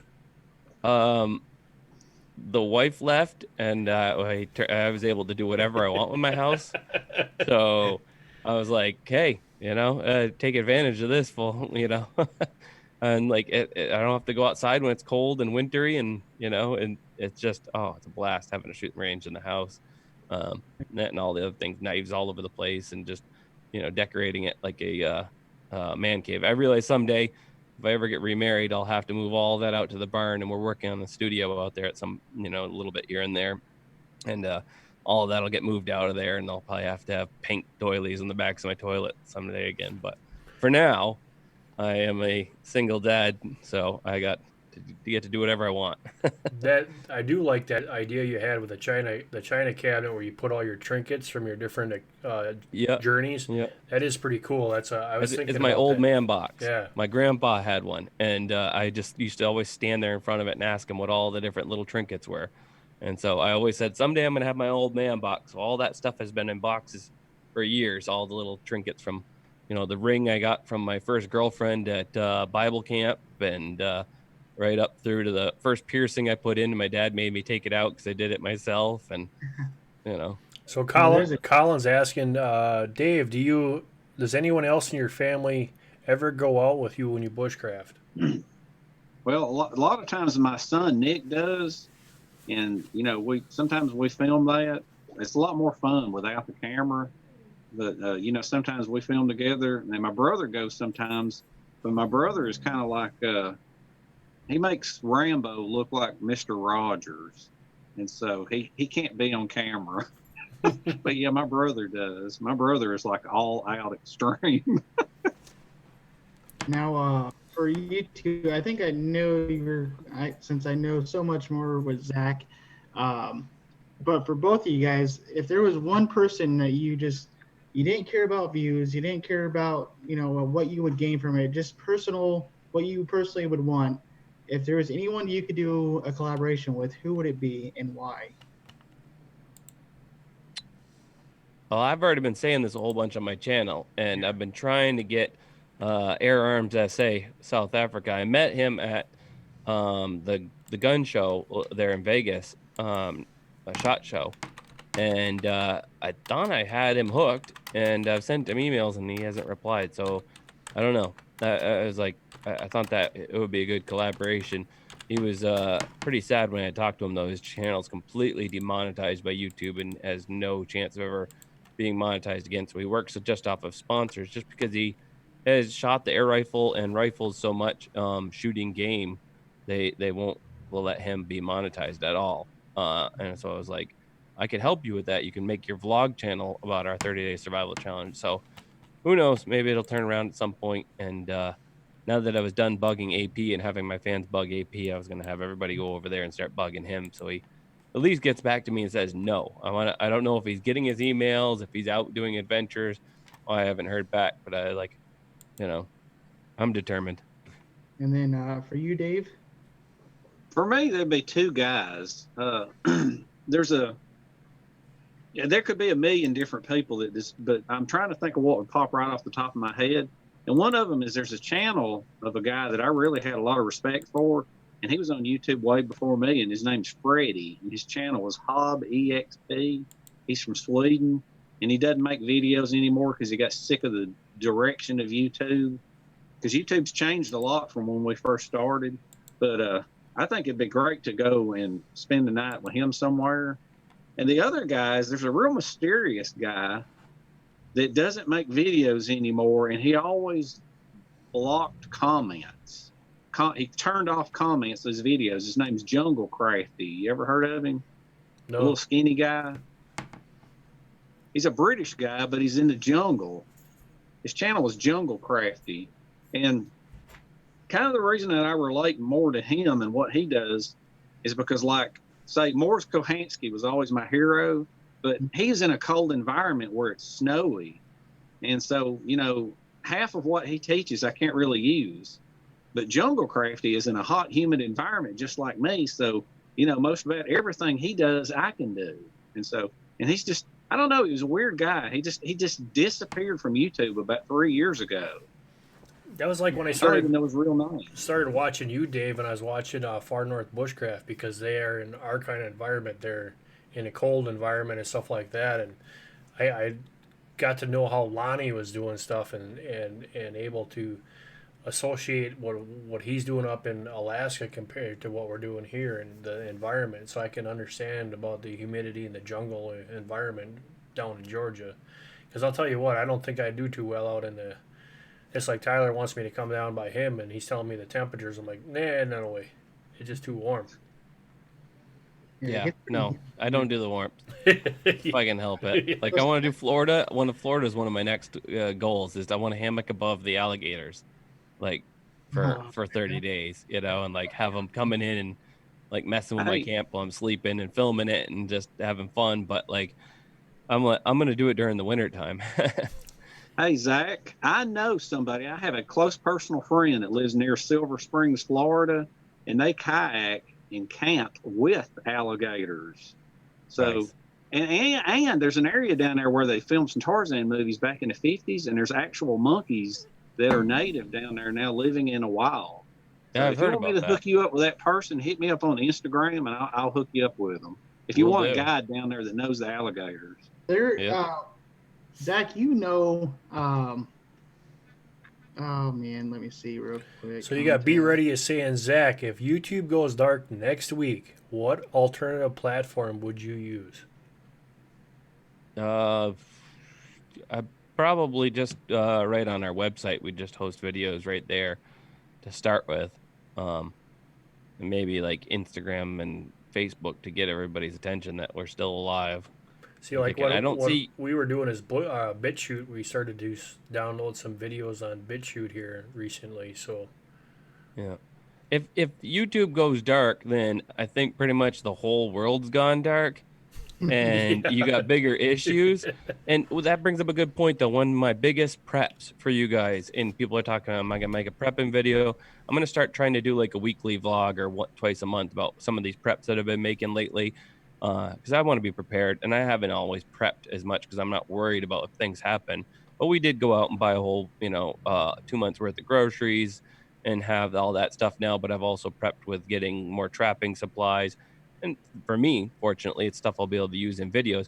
But the best prep that all of you can make is go on and get YouTube Red and download the videos that you need to reference if the power goes out, because you can get our YouTube Red and then download videos on canning, videos on gardening, videos on all these things, and they take up such little space. And with YouTube Red, you can watch it with your screen off and just listen to them like podcasts. And they download at 720p, look super sharp, and they take up like 12 megabytes for like a 20-minute video or something. So you could have your phone, full of educational videos to, be able to research and reference later, as long as you have something to charge your phone with. And then that contact I was thinking of, he actually, I signed an NDA for a cable company that will be happening soon, hopefully after this whole coronavirus. And you'll know the show I'm talking about, Aaron Phillips. And I know you did an interview with him way back after you got back with the loan. You know what I'm talking about? Okay, yeah.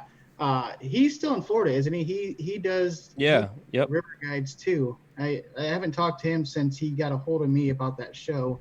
But yeah, as soon as you were talking about the whole Florida thing too, I was thinking about that with Aaron Phillips, because I know I know we meet up every year at Blade Show, and I like, all right, is this the year you're gonna come down? I'm like, yeah, this is the year I'm gonna. I'm sorry, I didn't make it down there this year, but I think this is definitely the year that we're gonna do it. He is such a nice guy, and his story and like everything he does, like as far as his job and how he helps companies and stuff. Mm-hmm. He was like, I'm gonna give you my number, don't give it out, and give me a call. I want to talk to you and run some stuff by you. And I was talking with him for, I think the first time I called him, we was on the phone for like 6 hours straight. It was like absolutely crazy. He was like pumping me with all this information. But yeah, as soon as you brought up the whole Florida thing, that was the first person I had to look through my contacts to remember his name. They're asking in the chat here, Zach, how much does YouTube Red cost? And some people are saying $12 a month, but that's what they were paying when it first came out. Yeah, I think it's still. I thought it was 6 at one point. Now maybe it's 12 now, but I've had it ever since forever now, because I use it all the time. I download videos and watch them when I'm on the plane. It's like, I mean, heck, when I'm not doing something that's like technically super survivally, I will have videos downloaded that I haven't gotten to yet and watch them for research purposes on like how to do better subtitles in your videos, or how to do better, graphics and things like that, and watch them when in my hammock at night before I go to bed. So how do you deal with the TSA in the airports with all your gear? All of that stuff has to go on the lower underneath the plane. And but I go on the plane with pretty much all kinds of stuff. If you've seen my video, Mile High Pocket Dump, I built a slingshot on a plane. My Wazoo belt has all the ammo in it still. Fishing hooks, all kinds of stuff. Little ceramic knife in the brim of my hat. And I have a second video of that with bringing even more stuff on the plane. With my new custom survival card, things like that. But I didn't put it up because I know people get bent out of shape. I took the knife out of the survival card before I went on the plane. But everybody's like, oh, you're showing terrorists how to do it. If terrorists can take over a plane with a survival card, we got bigger problems in these days. I mean, it's ridiculous. But, yeah. And then, hey, y'all, I hate to butt in, but here it's 11 o'clock and I got to go. All right. So if y'all ever do this again, let me know, and maybe I'll be on the 8-hour shift and I can stay up late with y'all. We appreciate it, and like I said, sorry, Joe. Joe was in the live with us before we got started, but he's having really bad internet connection, so he's going to be able to make it on the next one. Thank you so much for coming in, Dave. Good to see you. Stuff like this is always fun. Hopefully I can do it again. And Zach, you're my hero. I want to be you when I grow up. Thank you, sir. Yep, all right, got to go, y'all. This was fun. Take care. Nice chatting with you. All right, see you. So Zach, my question then to you is, would you? I guess it's a little hard because you've been on the platform a lot longer. I jumped into it late, but have you noticed, like, you shared out that channel, and I can't think of the channel off the top of my name, but me and Mark were actually watching it before you even shared it out. A really small channel. Now, when you watch something like that, and like how skilled some of these people are, it seems like YouTube is so much harder to get recognized now than it was 5, 6, 7 years ago. When YouTube was relatively new. Yes and no. I mean, it's all about going about it the right way. And if you do all the things that YouTube wants to see, then you can do well. Because, like, take for instance Greg Ovens' channel. I built Greg Ovens' channel from the ground up. I mean, sure, he came with me on the 30-day survival challenge, and that helped. But because we stuck with a narrow focus right from the beginning, we titled his channel what the channel was all about. His description said what the channel was all about. Then the titles of each videos are match that exactly, in the keywords match that exactly, and the cover photos speak 1,000 words because they're like really sharp. Because that's the most the I keep calling them cover photos. Everybody like dating myself here because they're thumbnails. Everybody tells me. AP Bassing and the Wood Beers made fun of me hardcore for that. I'm like, but it's like the thumbnails is the most important thing with your video. A thumbnail and then good content. But like first the thumbnail, because if they don't get past the thumbnail, then you don't get the views. But YouTube now actually is better for small creators than it ever has been, because a small creator can put up a video with a good thumbnail and just blow up, because they're doing a decent turn of consistent content. YouTube considers them to be a channel authority on that, so they rank high for the subject and the picture, and that all matches, and people aren't disappointed with their video. And then somebody clicks on that, and it's just like, a lot of people click on that. Percentage wise, YouTube's algorithm sees that, and your video just goes through the roof. um and like the reason my channel, it's like, I always feel awkward when I talk about this, because people are like, well, then why don't you have like 1 million subscribers? The reason I don't have 1 million subscribers is because I don't practice what I preach. I do what I want to do when I want to do it. So it's like I started getting big doing vlogs, and I did a vlog like my first one that took off, had 100,000 views, was we bought a mansion, and I had to build the whole audience about that, and then I switched, and that was just early on, like 4 months into YouTubing, and it's like I was doing really well, and then I switched to doing the 87 days series, and those only got like 7,000 views. I was lucky if one got over 10,000. And then I switched at some point after those were taking off and getting like 500,000 views every so often, to doing Trick Shot Tuesday, and that was a different audience entirely again.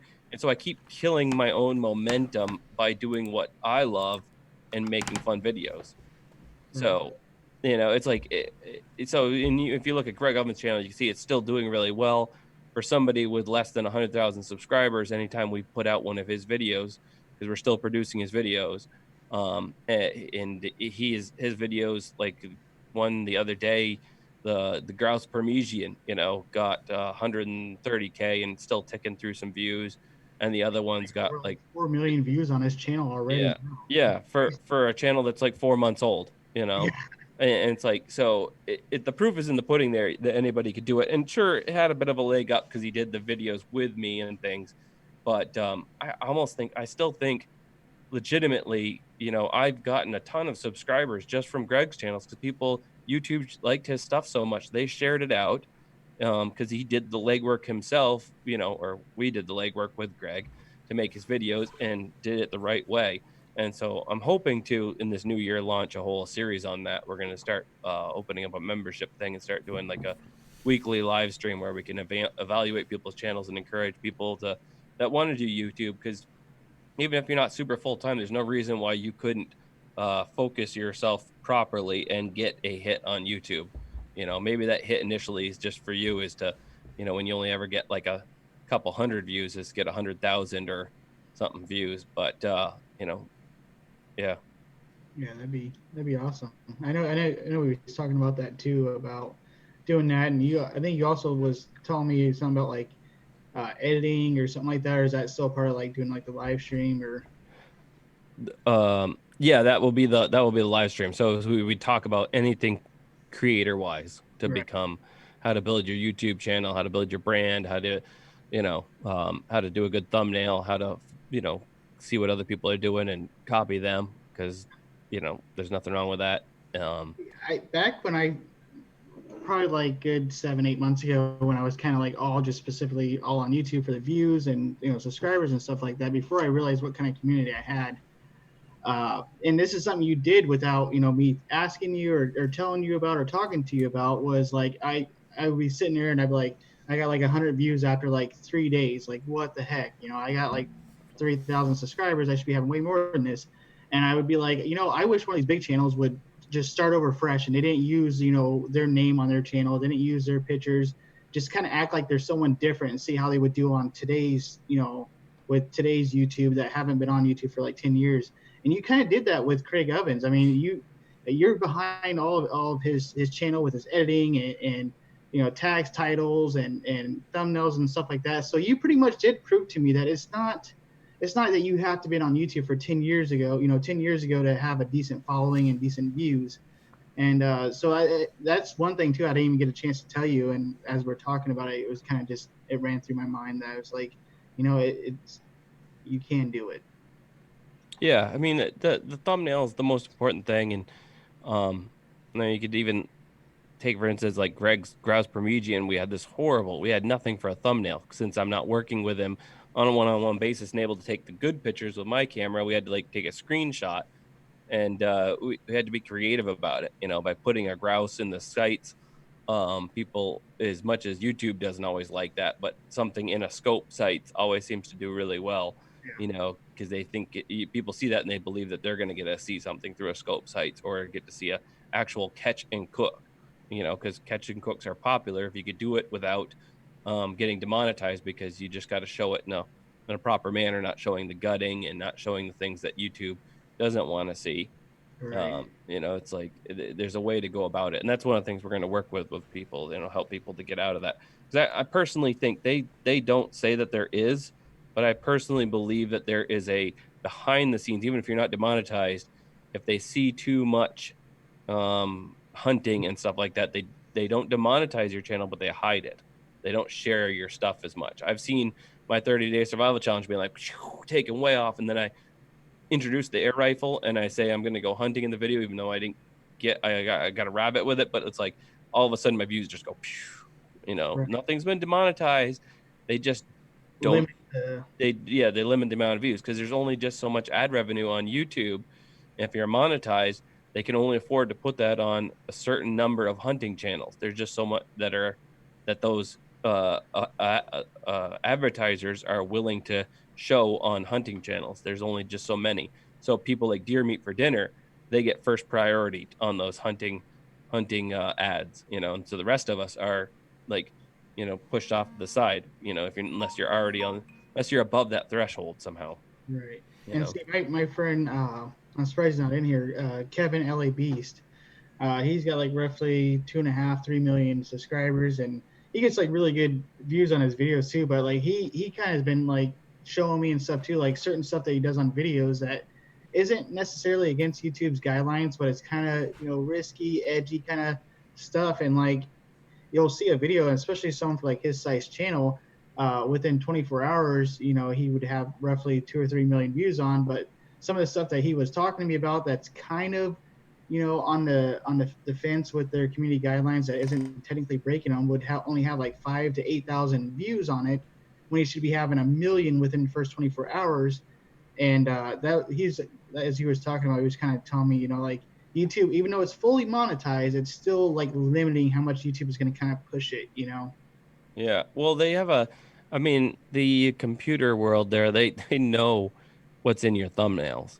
They see that the algorithm, just like your phone can now, you can scan items, just point it at an item and your phone will look it up, on Amazon and suggest where you could purchase it, So they know when you look at your thumbnail and if you have a gun in it, that's boom. You're put on do not fly list, as it were, for YouTube almost instantly. But yeah, It's kind of hard too with somebody the keeps homestead asking because about the toilet paper. I have already been 87 days without toilet paper, and yeah, if I run out of toilet paper, no worries. You see, we were getting pretty low here at the house, and I was gonna go buy a roll, but I just don't want to look like that guy too. It's just like I'm not out here trying to buy a. I I know simply now you're shamed into like feeling it's like, guilty about buying toilet paper. I'm not that guy, don't look. Yeah, like Yeah, we went you buy out. the family pack, and you're all of a sudden like everybody's like, oh, eyeballing you like like yeah. you weirdo prepper. We went out today, and I went down to the gas station, and the guy was telling me that they're stealing toilet paper rolls out of the bathroom at the gas stations. Yeah, it's gonna be a bring your own TP to the everywhere you go from now on. It's just crazy. Ugh. Crazy. Yeah. So did you get If you do run out of toilet paper, everybody, you just use paper towels. Don't flush them. I know it seems gross, but if you have paper bags, put them in paper bags and then burn the paper bags. So did you get the cold too, or are you just getting over something? I'm just getting over it. I had like 3 weeks of having a cold here. I don't know what happened. We're on 2 Just- weeks here too, so Yeah, I got the little Petri dishes going to school and picking up all the stuff and bringing it home for Dad. yeah. They love to bring all the whatever they can. I've been like sick like 3 times this year. For somebody who's healthy, I don't know how I've managed it this year. And I'm usually one of those guys that I'll get sick like once every 10 years, but when I do get sick, I'm like the biggest baby about it. It's like, oh, I'm dying. Um, my wife and my daughter, she works at a daycare, and my daughter gets to go there too. So like this last year we've been constantly battling colds and flus and everything like that. It's been crazy. Somebody asked, what was it about my time on alone that drew me back to the Lord? Just being alone and being hungry, and then just started talking to him a little bit here and there. And next thing I know, before I was leaving, I was like, I really like this quiet time, just me and you. And, you can, keep drawing me back near to you. Then when we get home and I don't want to just go back to ignoring you and doing my thing again. So, and he did. That's really cool too. Is when you know that God's in your corner. It makes living a lot easier because His yoke is so light compared to what's out in the world right now. Obviously, there's a lot of stress and a lot of things going on in the world, and that promise He's made to us of His yoke being light, it makes it a lot better. Somebody asked, would they not promote my video showing a longbow? Like, I think they actually promote bow videos more. I seem to notice that. I know, and I don't really watch a lot of outdoorsman videos necessarily on myself, but I still see these pop up because I watch a lot of how-to film and camera videos and stuff more than anything else, editing techniques, things like that. But man, I always see lots of bow videos more than I ever see any sort of a gun video. Maybe it's because I just don't ever watch gun videos, but I don't really think I watch that many bow videos, and they pop up. YouTube, I think, really likes people with bows. What about There's still that whole Robin Hood feel. what about the pellet guns? Oh, those are guns.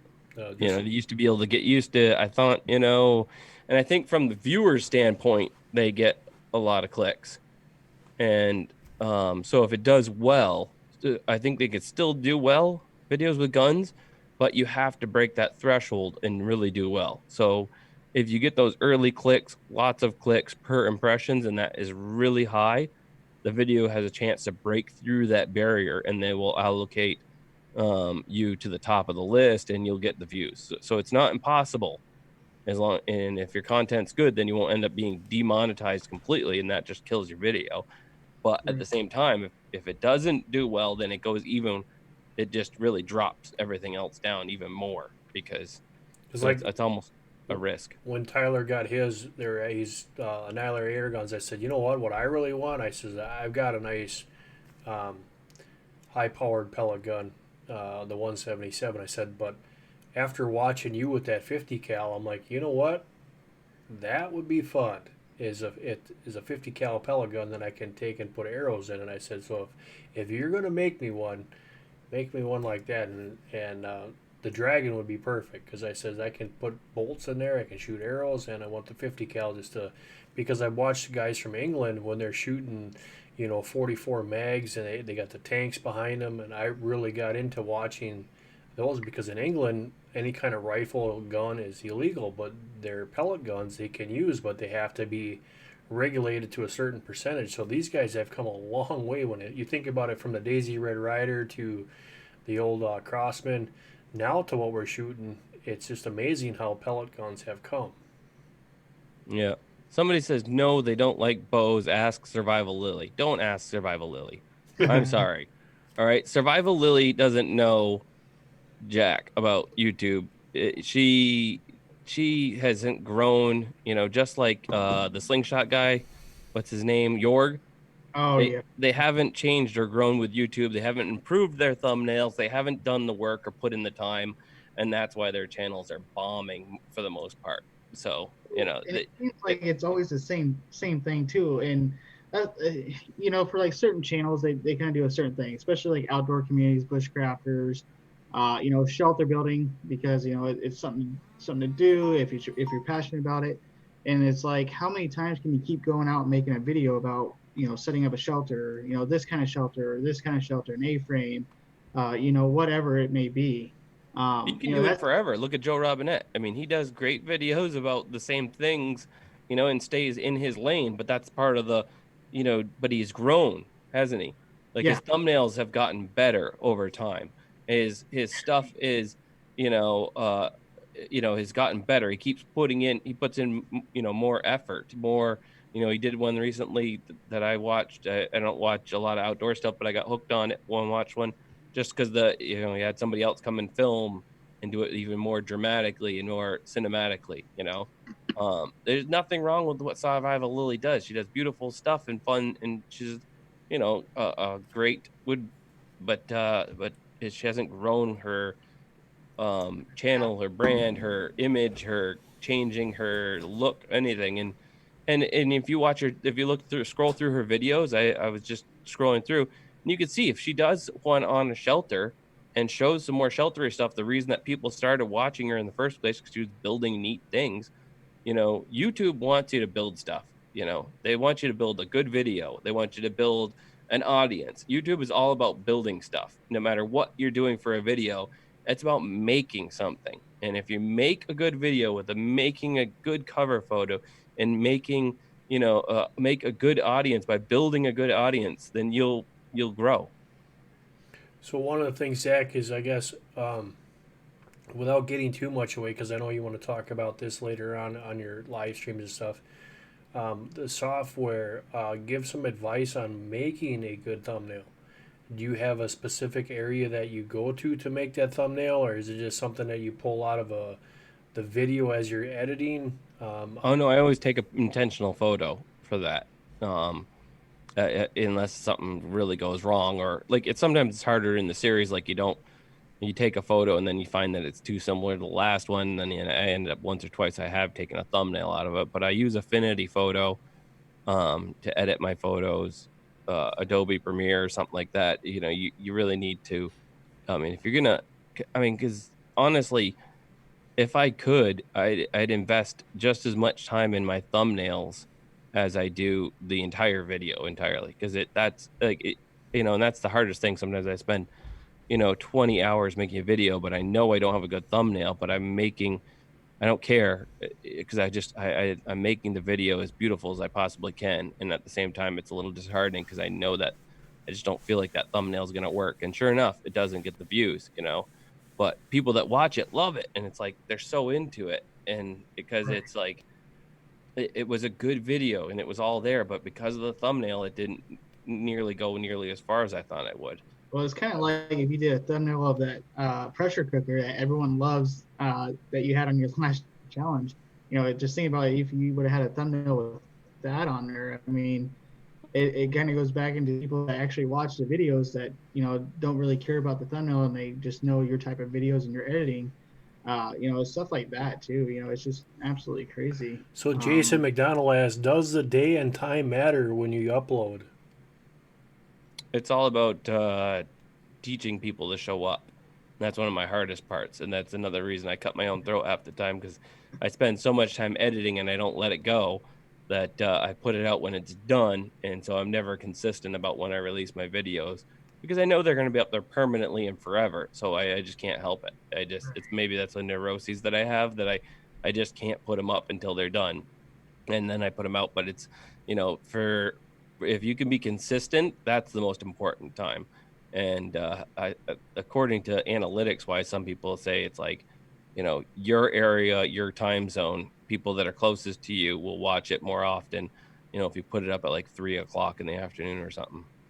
But you can do just as well as putting it up at 9 o'clock at night, like I have, if you just are consistent.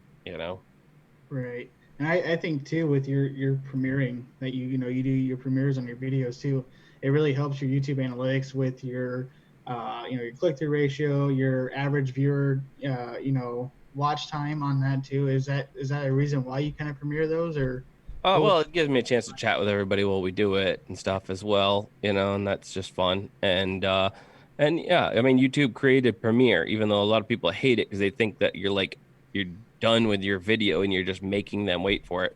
But usually it's actually that my video is still uploading, and it's a way of notifying them that it will be out at this time. And every once in a while it backfires on me because it doesn't load nearly as fast or something breaks on the other end.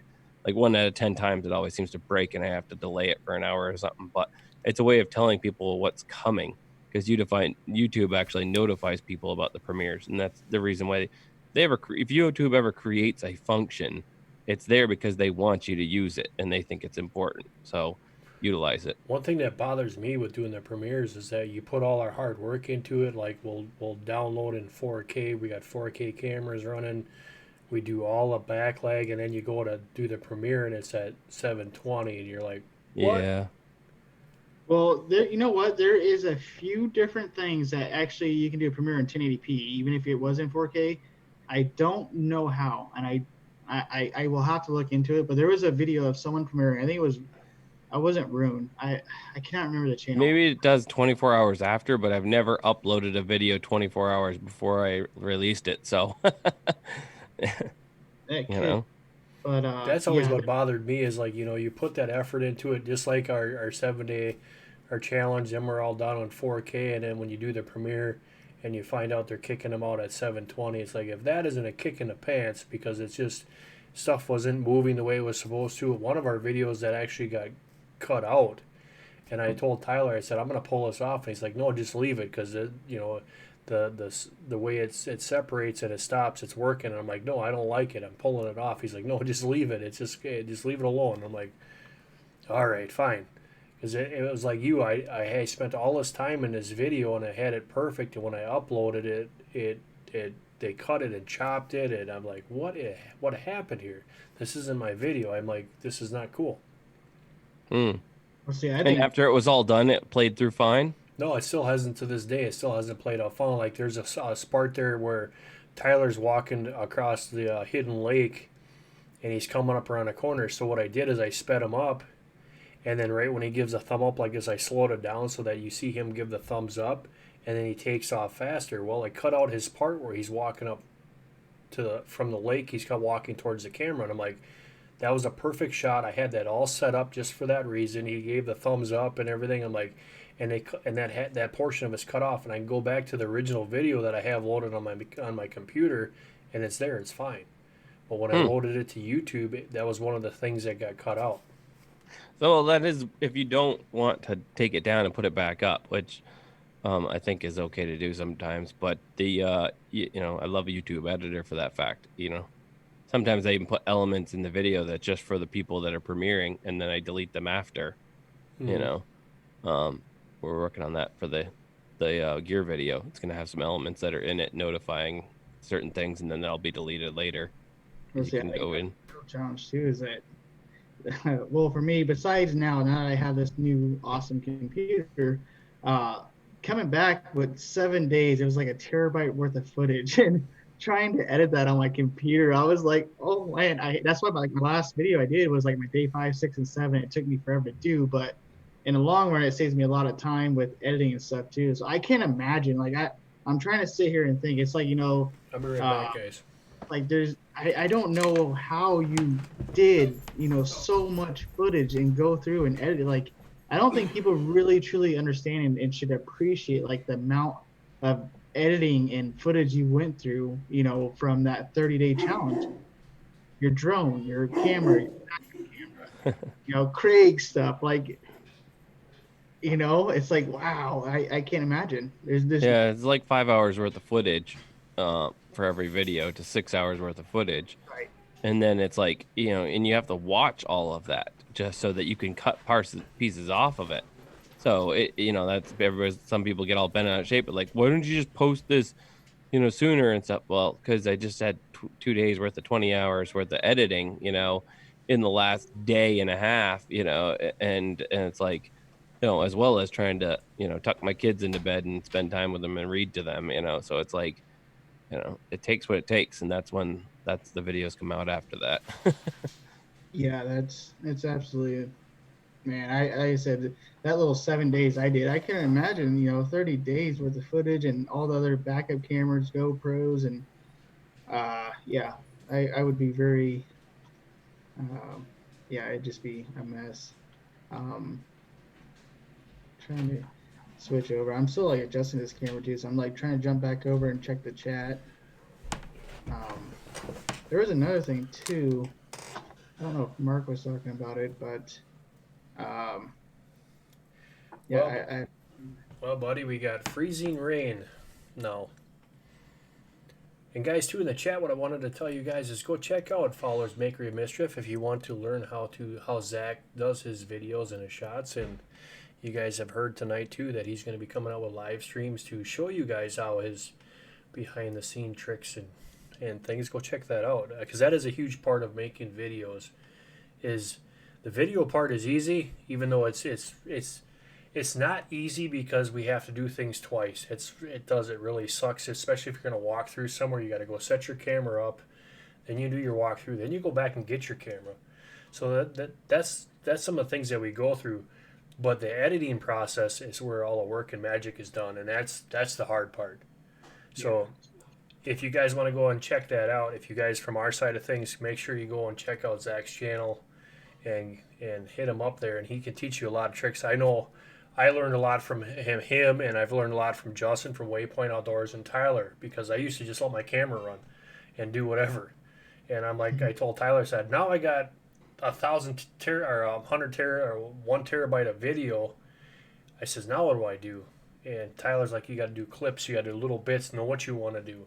So by watching these guys, you're going to see how to do that, and you can actually visually see what Zach's thinking when he's making his videos, because the way things are set up, and he's telling that story from beginning to end. And that's the key, what he's talking about now with making a video on YouTube, is you're putting your story out there, but there is a lot of work that goes in behind the scenes that you don't actually see. Right. And like Zach was saying too, I mean, if I went out and shot a video for a day, let's say I'm building a shelter, I'm out there for 5-6 hours recording. I come home, I spend 5-6 hours going through that footage and editing. That's roughly about a whole day's worth. So it's like if you think about it as like a job, if you went to your job and you clocked in, you work 16 hours a day, and then and it's like your boss tells you, okay, well, we're only going to pay you for 15 minutes of that. That's typically how long a video is. So it's like, we was out there for 5-6 hours. We edited all this other stuff. It took us around 16 hours to make this video, but we're only going to technically get paid for like, however long the video is, 10-15 minutes. So I don't think a lot of people kind of like really fully understand that too. And like the biggest thing, especially for Zach's channel, is people are like, is this live? Is this live? It's like, if Zach could go live and get those different camera angles and put, on a drone, and it's just like, if he could do that all live, then he is like a god. All right. Yeah. I'll tell you one thing though, he's a good pilot, because I've got a drone and I can't do some of the stuff that he's doing. But mine doesn't have the sensors on it, so I can run right into a tree and it ain't gonna stop. So. Well, I Somebody think asked what the optimal video length is, and YouTube likes 7 to 17 minutes.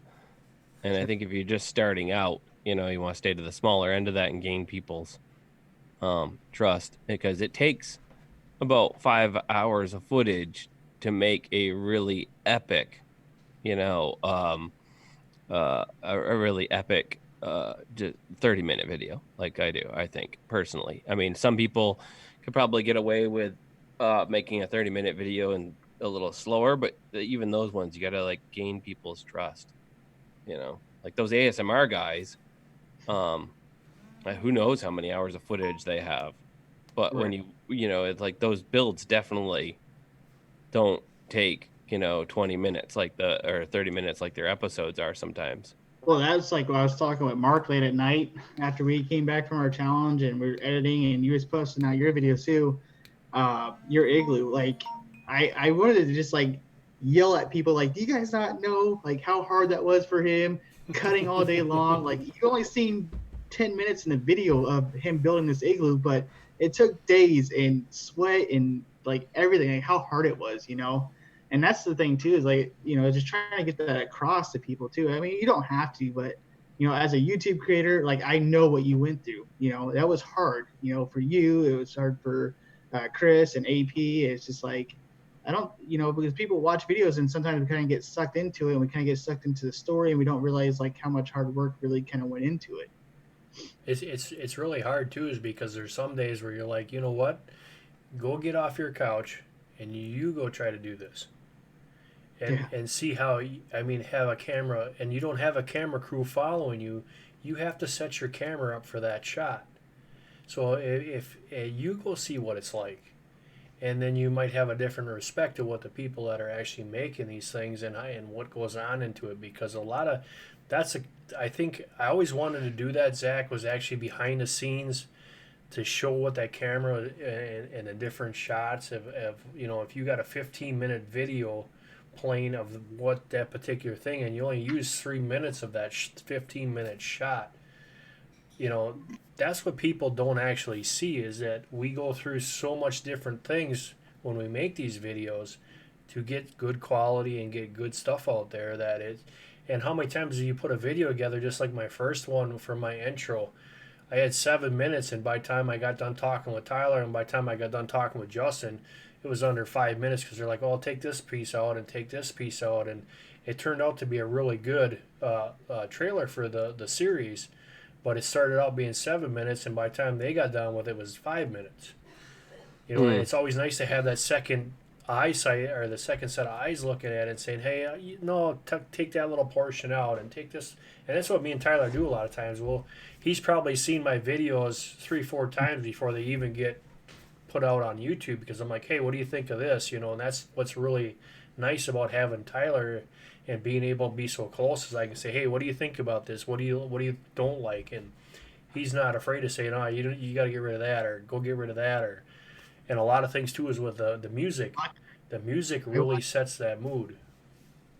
Yeah, you should be lucky, because there's like 2 people, and it's you two, that I've watched the same video maybe 5 times. Like Mark showing me beforehand, and then rewatching it, and then watching it when it premieres. And then Zach's, I watched Zach's the first time to moderate chat, which, like I said, sometimes it gets crazy. You get that one person that wants to say, hey, put F in the chat, and then all of a sudden, bam, bam, bam, and I'm on my phone trying to click and all this stuff.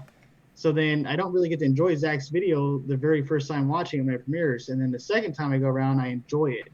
And then the third time I watch his videos, I learn. And the fourth time is like learning again, just like rewatching, the movements that he does, like how many times did he change his angles on his cameras, stuff like that. So you guys should be very, at least Mark, you should be very lucky. I'll give you a little trick advice too, Zach, is that I'll put you on the big screen at nighttime, and I'll sit and watch, like I watched the Rocky Mountain, I watched all of those, and I'm like, how did he get that shot? Like the windmill, I'm looking at the angle, I'm like, how did he do that? And I'm like, which camera can I use to get that shot when we're looking at something like that? And those are the things like Tyler's talking about, is we'll go through and I'll sit back and I'll watch, and I'm paying attention, and it's more or less, okay, and I'm watching his camera, so now I got to watch it again to see what he's actually talking about. And I'm looking, I'm like, what? Okay, now I got to watch it again just to enjoy it. Right. And I think it was It's something that grows. You just keep working at it and keep. I mean, watching. You learn so much when you watch other people with a mindset to watch them instead of just getting sucked into it. We don't realize how much things don't make sense if you were to just even movies. Like we've been trained that things make sense. It's like somebody's moving along and then it's obviously like 14 hours later, but for us, it's been like a half of a second between one clip and the next. And we kind of have a feeling that it was 14 hours later, but if they did it so smoothly, like they're walking from one room to the next into into another state, another country, another completely different situation. But if you do it right, it tells the story.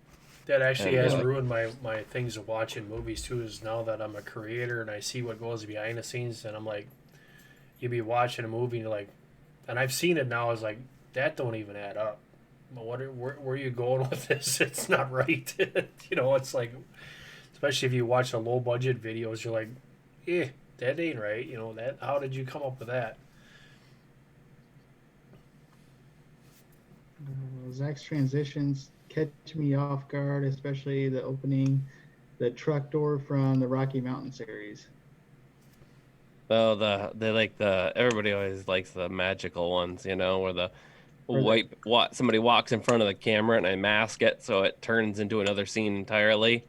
And they're like, wait, how did Greg walk in front of the camera? But then there's both of you sitting there in front of the fire. There wasn't a fire, and now there is a fire and stuff. Or you throw your pants in your legs, and all of a sudden you're dressed. Jump cuts. Yeah. Yeah, the magical, jumping into my clothes, and I love doing those. I had a harder time this time doing more of those during the series because just the conditions and stuff. And those are easier things to do when you have a camp that's all set up. And we didn't have that to the end, so I didn't do a lot of that at the beginning. So Justin's saying, Zach, did you have any experience editing videos before your time on Alone? Nope. I edited one or two little cheesy things on my phone that are still on YouTube if you check out like my first videos, but they're pretty cheesy. Still good though. I mean, those are the best.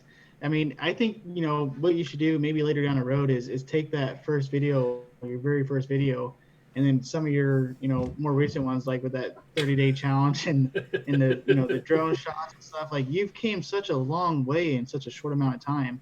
And I think, like you said, you watch mainly like filming and editing channels. So if you had to recommend one for some of the YouTube creators that are in the chat, what would that be? What, the video to watch? Or a channel that you watch as far as editing? And, for editing. Sorry. Yeah. Peter McKinnon. He has a couple of friends and stuff, the other guys that he used to share a studio with that make some great videos on that kind of stuff. I'm trying to think of who else. I pretty much anybody though, because the thing is, like, a lot of times if I see an effect, I look it up just anywhere and watch stuff on it, or I'll just I haven't heard or seen something I wanted to see on some other YouTuber's channel lately, and so I just Google like how to do the neatest effects in camera, or how and just try to Google different words. I think it's, what is it, Potato Jack? Yeah, he's pretty interesting little guy, mostly just about cameras, but some editing and things like that. Yeah, if you type in how to do YouTube, you can find all kinds of people. I watched that guy from I don't know his last name. His first name's Daniel, and he's all about Filmora because that's the software that we have. Yeah, Filmora is a good one. Yeah, I've never used it myself, but I looked at a bunch of their stuff for a little bit. I almost went Filmora, and then my brother gave me the laptop, a Mac, and I used iMovie. So if you have a Mac, iMovie is a good start, and then you move on to like Final Cut when you start getting you need more things and stuff. I don't think I'll ever move to Premiere. It just takes too many steps to do the exact same thing as Final Cut, so it already takes me too long to edit my videos. I'm sure I could do neater things, but then I'd get all carried away with like 3-dimensional particles and stuff like that, and I'd never get anything done. Never get it. Once a year, I'd have one video that came out that was so epic. The next one I'm working on is the particle where you evaporate in particles and you go. That's the next one. Oh, that's a fun one. That's one I haven't actually. Well, I did that during the one of my review videos, but I haven't done that one. The warp hole coming into the hotel room. I gotta admit that was pretty neat. I was In like, Vegas? yeah, I Yeah. was like that was pretty good. I want to start doing more of that. If I'm going to do any vlogs about stuff and I vlog about some trip, I was like, I'm just going to make it more fun. Do whatever I want, be as dorky as I can possibly be. I think that's kind of my biggest fear too is like I'm known for like an outdoor channel, bushcrafting, mainly shelter building. Like it seems like a lot of my channel, my views come from like building my shelters and my permanent campsites. Like, do you think it would be a good idea for a channel that's specific to one thing to kind of venture out and try more of a vloggy style if they're kind of more of like what I just described to you? Kind of get into a little bit different type of videos, but still kind of like outdoorsy kind of thing. If you early on, it's good to get whatever gets the most amount of views by evaluating your channel and picking that and sticking with it if you want to grow as fast as possible. If you don't care, then have fun with it. But if you do care, but you want to try other stuff, it's best to always introduce anything new in increments, Right. Like, See, so like, if you want to introduce, like, say, for instance, vlogging about your time with your family into your adventures, then introduce it at the end of the video when you return home and catch and cook, do the cook with your family, or something like that. You know what I mean? In little pieces so that people are like, oh, I'd like to see more of that in your life. And then you're like, okay, then they're ready for it. Because right. if you people don't deal with change all that well. So Greg Jones asked Zach, do you have to pay when you put movie clips in your videos? No, that's fair use law. And as long as you use a shorter amount of video clip, then like 28 seconds, and you put it bumped up in your timeline with some black framing around the edges of it, it tends to you get away with it. If they flag you for it, I've had Disney flag me for some, and they never back down, even though it is, it's within the law of fair use to be able to use it as a joke clip in your video and stuff like that. They just don't back down. They want your ad revenue. Yeah. Then Justin's asking, what are some goals, Zach, you are going to have on your channel this year? Just videos want to get to. We got Trick Shot Tuesday season 3 that we planned out. We're gonna start filming for next week. Some more catch and cooks and just some little independent videos I've always wanted to do that I haven't got a chance to because we just keep finishing one big adventure and heading off on the next one. So we're gonna do some of those, and just maybe like revisiting the 87 Days series and doing some really neat little builds. I want to do some carving some fishing lures and using those to go out and catch some fish. Maybe another 3D printed lure out on the water, and So just all this whatever's fun. all the stuff that you're going on, are you just gonna go relax at your hut there and spend some time out there this year and just chill out, or are you just gonna be? It's kind of gotten old. So like, I might go out. I always I use the hut a lot more than I do in videos by taking the girls out there to cook hot dogs and stuff like that all the time. Or we go out on the boat and stuff. So we'll be doing some lobstering again this year and things like that. So there'll probably be little vlogs about that and the family life and different little things that we get up to and prepping as we go through this whole strange time in our country right now. And One of the questions that I have from me is, when you went and built that thing up in the air and you hung a hammock way up in the air, when you sat down in that thing, what was your mind thinking? With me, the first thing I'd be thinking of, is this strap's gonna hold me? Is this stupid thing am I gonna fall down here? And then you're walking across a stick to get into your hammock, and I'm like, phew. Because that's one of the things that we're doing this year is why I asked about the companies is because I just had a company send me their hammock system with their quilt. So we're going to go take that out to the Hidden Lake, and we're going to do just a test to see how it works out and stuff like that this year. But when I saw that, because I'm a big hammock guy, I love hammocks. I think they're just out of this world cool. That's the best thing that they ever had. It's quick to set up, but to be 12, 15 feet in the air and be walking across a stick to get in your hammock, I think that's, to me, I'm pushing my my luck when I do that. That is one of my goals. I want to push that a little further by hammocking above the alligators, and I don't know. I just I've been using the war bonnet hammocks for so long. I trust them. I've never had it fail on me. It's only once ever dropped, like because I hadn't turned the buckle in the right way, and it went zzz, and it went down a little ways. But even in that case, it was still all attached. It just dropped me until I hit my butt on the ground, and if it was 20 feet up, I would have gone, at least on the 30-day survival challenge, it would have zipped down until my butt hit the platform. In that first one where I hammocked 20 feet up, I would have gone until I probably ended, like just all squinched and hanging all weird. And it would have been a pain in the neck to get out of and climb down from, but I would have been fine. So I feel like even if either end of that thing broke, I'd end up swinging and flopping down and it would suck, but I'd be okay. How did you get used to, when I was watched you come out of that hammock and you got your camera out, and I know how hammocks are in the swing when you get out of them. I mean, were you a little bit nervous that, when you go to climb out of that thing, that this thing's going to work in my favor, and the swing when you get out of a hammock, you're like, am I going to fall on my face here, or is this going to work out, or Maybe it's to my advantage. I don't think things through that deeply. Well, I'm also 6'5" and I'm 280 pounds, so for me getting in and out of a hammock, it's a big deal. So Yeah. I was. You don't see it on camera, but I am very slow and cautious about it all because, like I don't want to do the old, little, whoop whoop whoop whoop whoop, and end up off the other end of the exactly, platform and end up on my face. So yeah. It's kind of funny because when Tyler and Justin came up, me being so big, everything that they were doing is, you got to everywhere. This is when I bought my house. This is the first time I ever had a house that the ceilings are 10 feet tall and you don't have to worry about hitting your head. You go down in the basement and everything. So it was like it was built for a big guy. But I noticed that when I use outdoor equipment, just like my sleeping bags and everything else, I've never been in a sleeping bag yet, even my military sleeping bag. I got to crunch up and I've actually got to bend around to actually get them to fit me because most sleeping bags won't even fit. Wow. That's a pain in the neck. Yeah, it is.